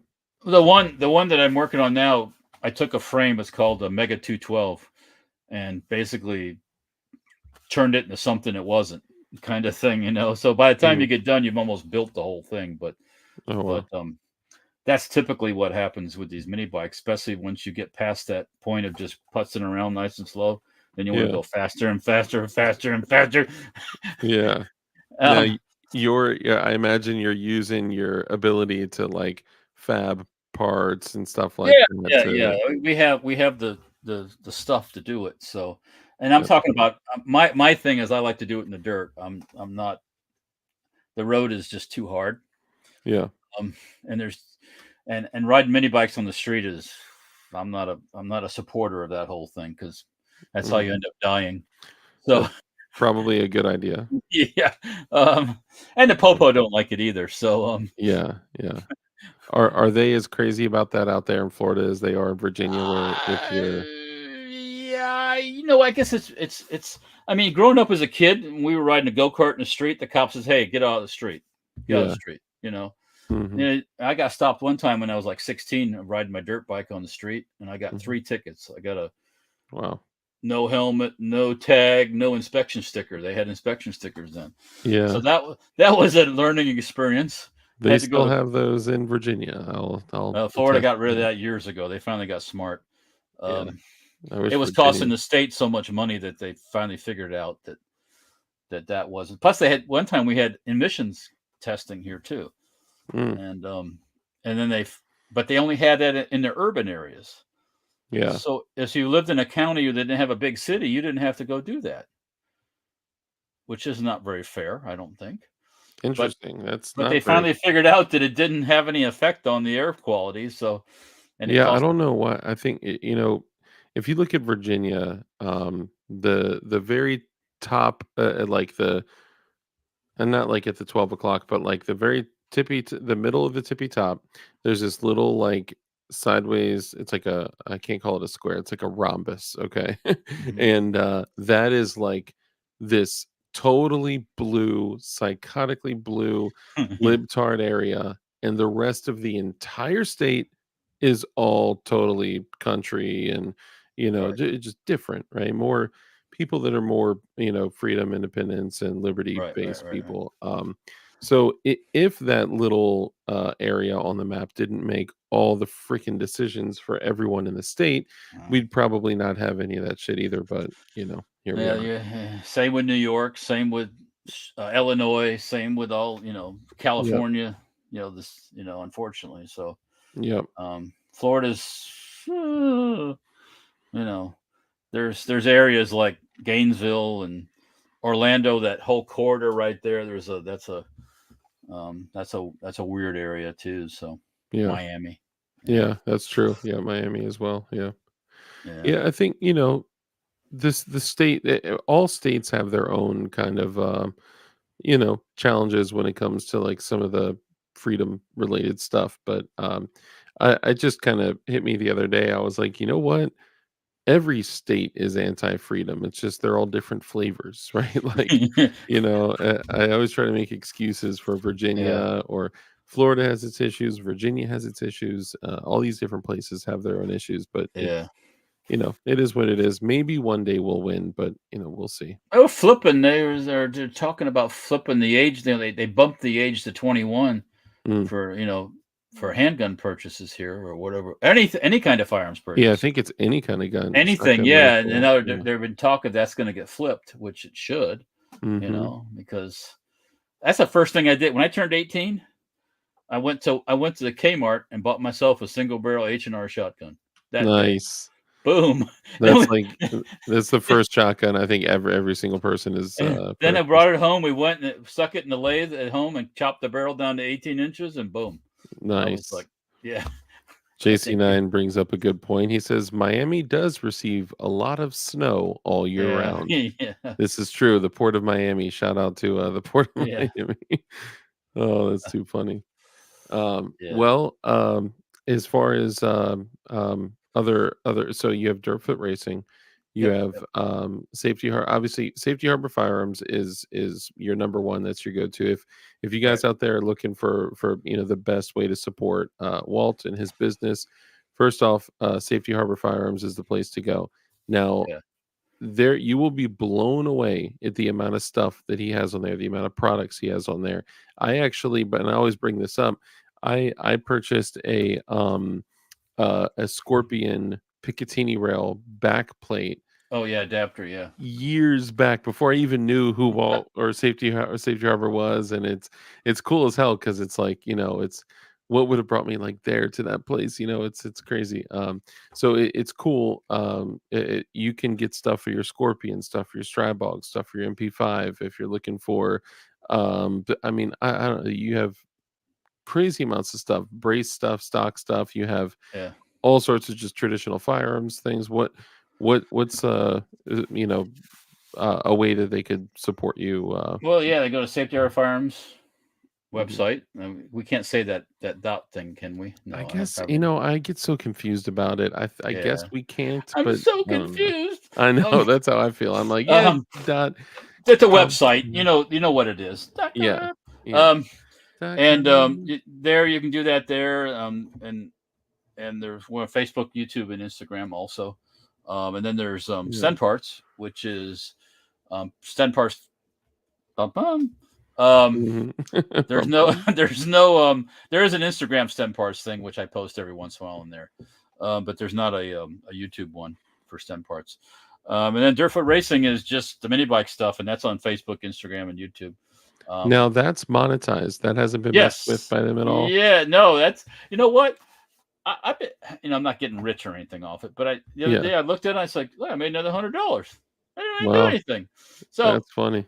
I have been making content, so but that's where I post that stuff at, and that's also on a Player too. Both of those, Safety Hour Firearms and Dirtfoot Racing are on Player.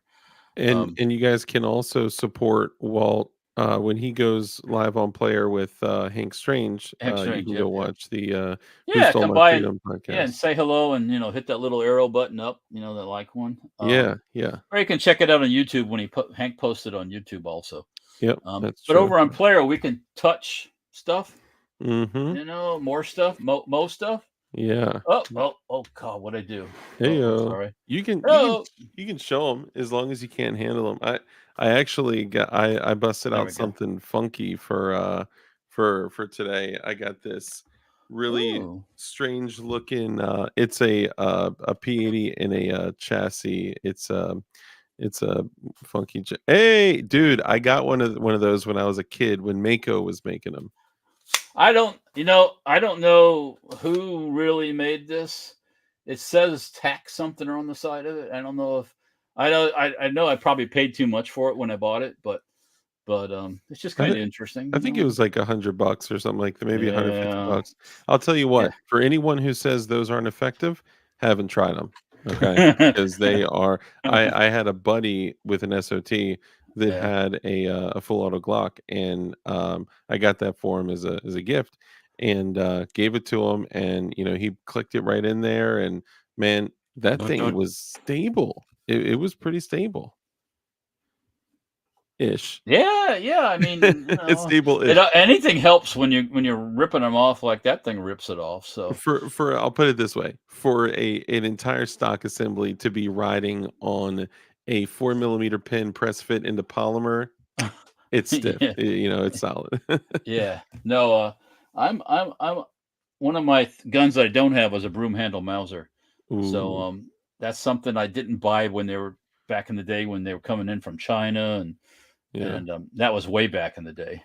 Now, would you want a broom handle Mauser or a Red 9 broom handle Mauser? I can put Red 9 grips on it. Come on. That's true. I'd like to have a broom handle Mauser that accepts the magazine, detachable magazine, that's usually the machine pistol that does that. So yeah. But and it don't have to be a purdy. It just needs to be a gun. So yeah. Now, could you make any broom handle Mauser a machine pistol? Probably, if you know what you're doing. Yeah, I don't know. I would imagine. I don't know enough about them to say yay or nay, but yeah, I would assume. I mean, there's got to be some kind of way. I would guess, but so if they don't accept a detachable box mag, they're top fed. Top fed stripper clip. Boom. Yeah. Yikes. Yeah. And it's what, like 10 rounds, 8 rounds, something like that? Yeah, something like that, yeah. Now, those are also... So the Red 9s were showing that they were in 9mm. Are the other ones... Oh, they're in the 7.63 Mauser. Okay. Which is almost the same as Tokarev, but you don't want to shoot Tokarev inside of a broom handle Mauser. It's not a good idea. Is that like a 300 blackout and a 5.56? Well, 7.6. The Tokarev load is hotter than the 7.63 Mauser. Now I have shot 7.63 Mauser in like a PPSH 41. Yeah, and it didn't care at that point. But wow, the subgun Tokarev ammo you don't want to shoot in a broom handle. Yeah, it's not designed for that power. So. Could you? I just saw somebody type the Beretta 93R. That is one of my favorite machine pistols. Could you make a replica semi-auto AOW Form 1 kind of? Because Probably. there that would be cool. There are a lot of differences. Like with, I don't know if you would need to do like fab a frame, or if you could convert the frame, because it seems like it's thicker. It obviously has a, like a barrel shroud, a long barrel with like a some kind of muzzle brake on it, and the little fold down handle that Yeah. does nothing. Um, Man, I that would don't. be cool. That'd be badass. Yeah, I don't remember right off the top of my head thinking about. I keep thinking about Knight's Armament. They put a slide lock on the ones they modified, Oh so you can yeah, shoot it suppressed. But yeah. um, yeah. I mean, anything's possible if you want Did to you spend ever enough. see? Did you ever see those old Beretta suppressors that did not use a threaded barrel? They would machine two little like Oh, divot. notches. Yeah, it's like a cam lock thing on it. Yeah, Yeah. yeah, and they would drive the little cams through and clinch it down. I was always so blown away by that. Now, I think the reason they did it on the Berettas was because with most like Browning style actions, when you add a can this big on it with no Nielsen device or um, linear A booster or inertial something, decoupler or yeah. booster. Yeah. It's so funny. It's got like 10 names, but a Beretta barrel is more so kind of like fixed ish, but it's not too, because it's got that thing underneath of it. So It's like I a would toggle, isn't assume it? Is it like a P38 with a toggle type? kinda, Is yeah. that what I'm thinking? Yeah, it's like, I start looking around. It's like I yeah, know it's I got a like, P38 somewhere here, but it's not readily available. Yeah. So yeah, yeah. I have a Bretta around here too. I Dude, I got 2 on the floor over there. I was actually about to do, another, short on it. It's just crazy to see the difference between the Beretta 92 FS and the Beretta M9A3 with, like, the rail. I got a IR oh laser and light on it and a suppressor and all this. I'm like, "Man, it's next level compared to the 92 FS." yeah. I mean, I have it was a police trade that I got years ago, Nice. and it's really nice condition. It's just the basic Beretta Is it 92. the standard, like, 92 FS? Yeah, I think it's Or a is it 92. Yeah. did you ever see those 92 S's? The ones that have, the mag release on the side of the, grip panel? Mm-mm. You can usually get them for, like, $2.99. They're pretty cheap. Yeah. They are Italian, military, like, milsurp imports, and they're the same, I mean, almost identical to a Beretta, but the only difference is, aside from having, like, the shit beaten out of it, is the magazines are different. They're cut at a different place, but aside from that, they're basically the same. Oh. And then the magazine release is on the, like, lower left side of the grip panel. So it's not like the heel magazine Oh, release. down the bottom. Yeah. Yeah, it's literally on the side No. panel of the grip. It's weird, but they're cool and they're cheap. Huh. Yeah. Can't say I've seen one, but yeah. Yeah, they're pretty interesting. 92S was Euro police Police. go-to for decades. Yeah, yep. 92 FS, Paul Harrell. Yeah, dude, I love my 92 FS. I don't think I would, let it go for anything. And they're also, as long as you don't, bring them in the desert and run them for a couple years, it'll work forever, Yeah. you know. But Yeah. well, Yeah. we'll go ahead and wrap up. I know I've taken you Okay. for a long ride here, but I appreciate you coming in and Oh, hanging out. And no problem.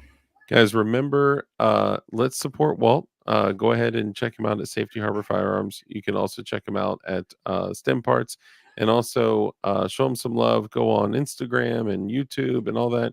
And then also, when you're on YouTube, you can check out Dirtfoot Racing as Yeah, well. just click that like button. Boop.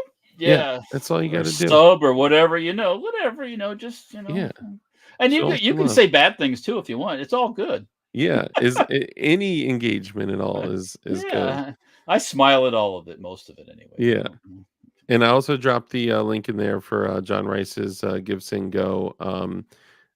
Oh, we didn't talk about the suppressed No, we didn't. BMG. And We'll a have rock to veteran. Yeah, we'll have to bring it back on I'll have you back on. We'll have to have another episode. It was probably one of the coolest guns at IV 88. What do you want to give a quick run through Yeah, for before we basically, cut out?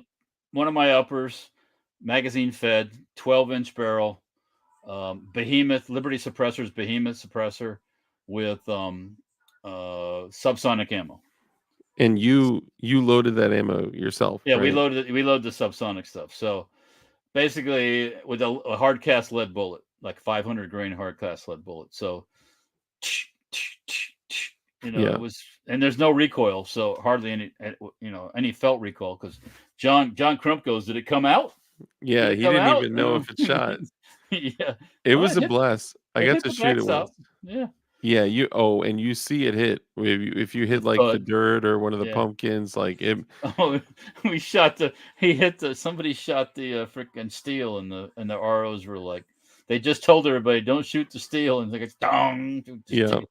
dude, that thing is like a truck moving through the air. It's a 12-inch barrel 50 BMG, and you would think that that's like insane, just like Now, it just barely if moves. if you pop that can off and you put a regular brake on it and you Hmm. shoot full load stuff, it's a pussycat too.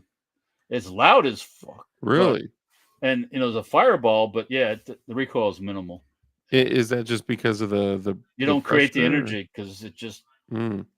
you're So burning that powder up out in the atmosphere. so what is the like premier barrel length for 50 BMG or minimum barrel length? Like what? They say that your powder is burned up from 29 to 36 inches. Hmm. It's all burned up.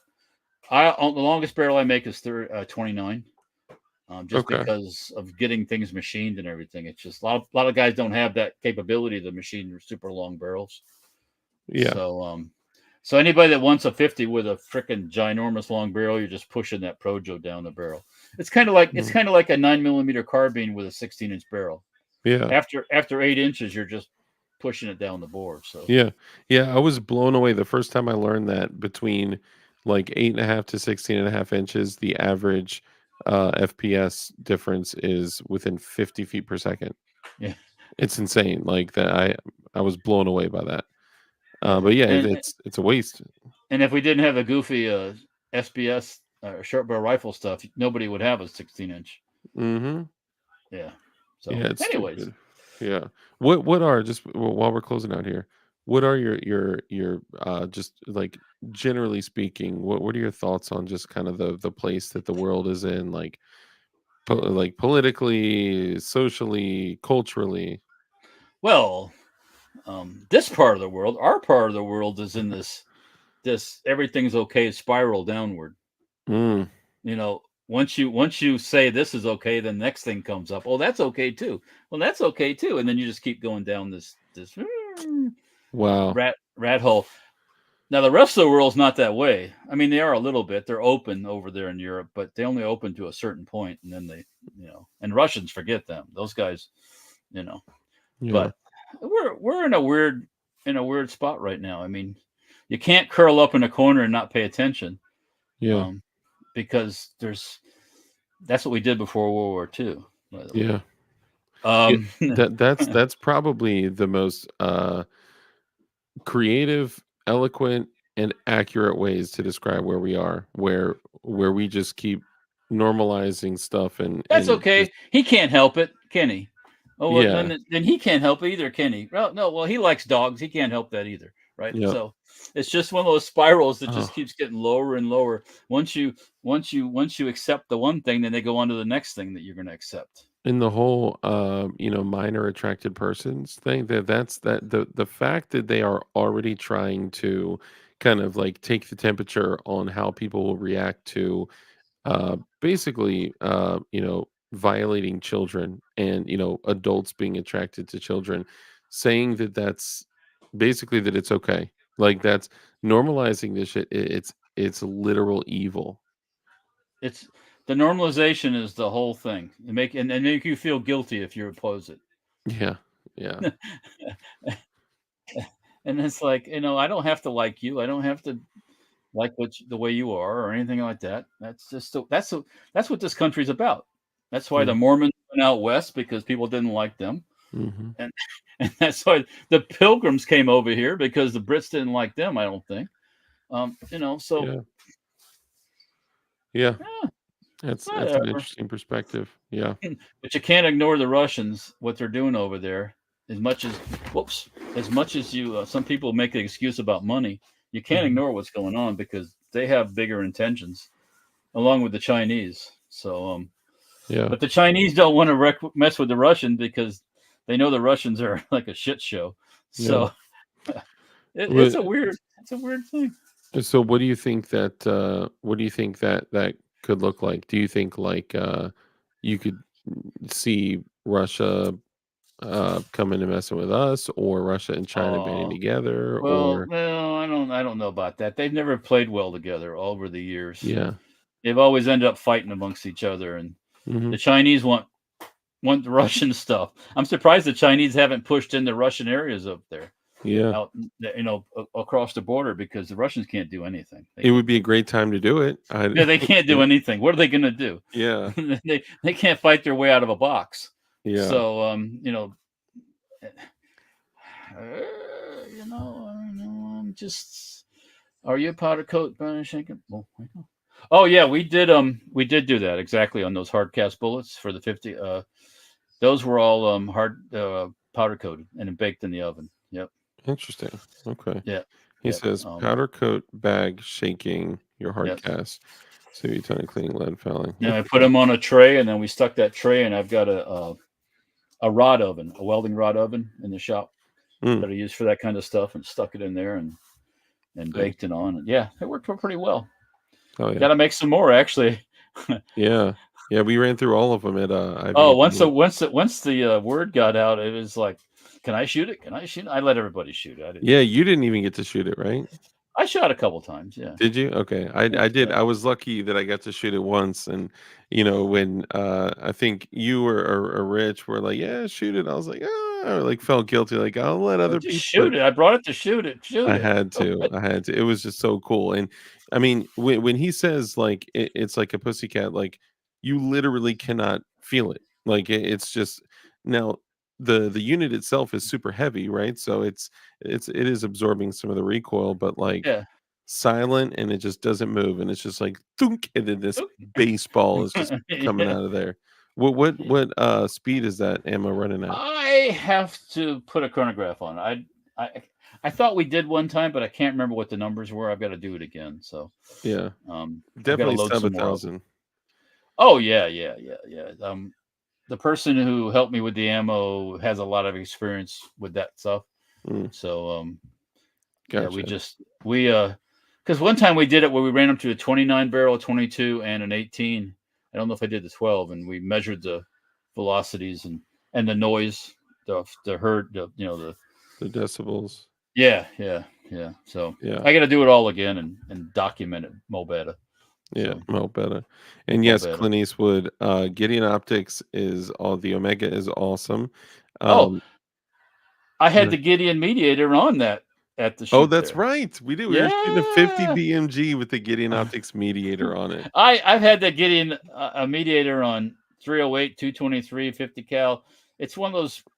I'm one of these people. It's like I can pick up the gun. There's nothing on it. I got to get something on it. I grab something, stick it on it. Yeah. It's Yeah. great. The mediator is good for so many different things, for rifles, for subguns. I currently have my mediator on a 10.5 inch, it's a Noveske barrel, 10.5 inch 5.56, and I actually have a 3x magnifier on it too. But I literally just got their 1x prismatic advocate, and it's got the laser etched reticle, green reticle, or the laser etched. It's an optic with a laser etched reticle that also has a green, green illumination. Sorry, I was trying to find out how to say that. Yeah. And it's super clean. Like I was looking like 140 yards away out of my back door, and it's like crispy clean. And even at 20 yards away in the house to 140 yards away outside, crystal clear. And the shit is $229. Like that's insane. And if you use code glowies, you get 10% off and free shipping. So yeah, do it up, man. And I have links in the description if you guys are interested in any of those optics. I would highly recommend that you the Omega is great. Depending on what you're going to use it for, be aware that some of the holsters may not always fit it perfectly. So if you have any questions, feel free to check in with me first. But yeah, in signing out here, what's up, Tech? Good to see you, man. In signing out here, what would you say?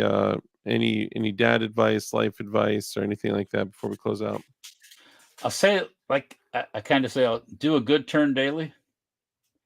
So that's like a Boy Scout thing. Okay, So, and that can be holding the door open for somebody, picking up some garbage. That could be just being nice to somebody, just yeah, that's it's funny.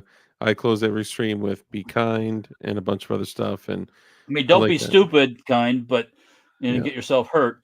But yeah, but just don't be a turd all the time.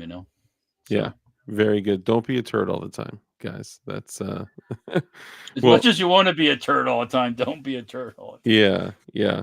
Well, I always, when we talk about things like this and we bring business owners in that are kind of in our community, I always say, like, let's do what we can to support each other. And if you guys could take the time, if you're in the market for anything, check Safety Harbor first. Check Sten Parts.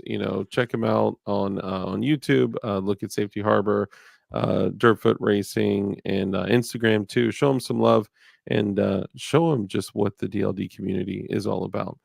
And with that, we'll go ahead and wrap up again. Thank you so much for coming You're on. welcome. And in closing, guys, I always say before I go to the rules, I'll say this. We are living in very tumultuous times. Things are crazy.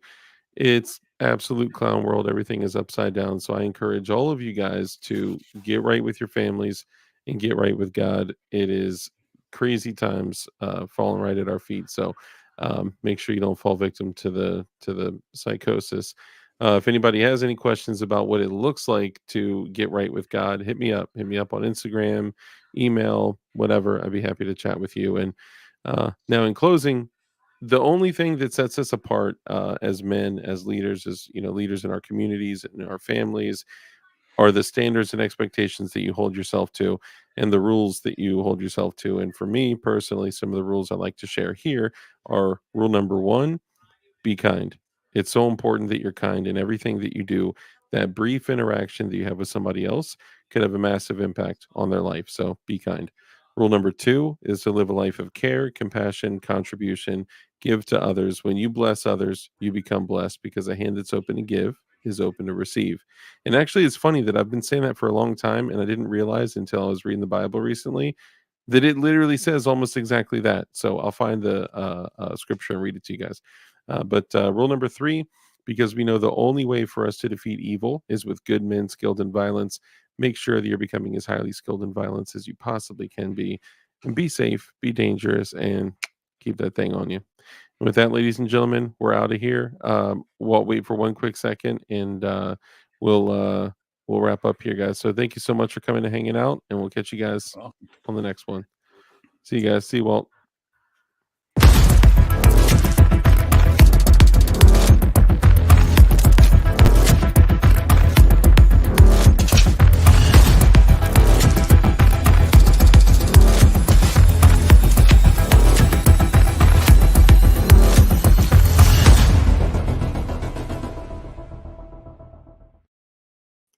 Just one quick last note as I'm closing out here. I just want to remind you guys that one of our people, one of our viewers, he's been here since like the literal beginning.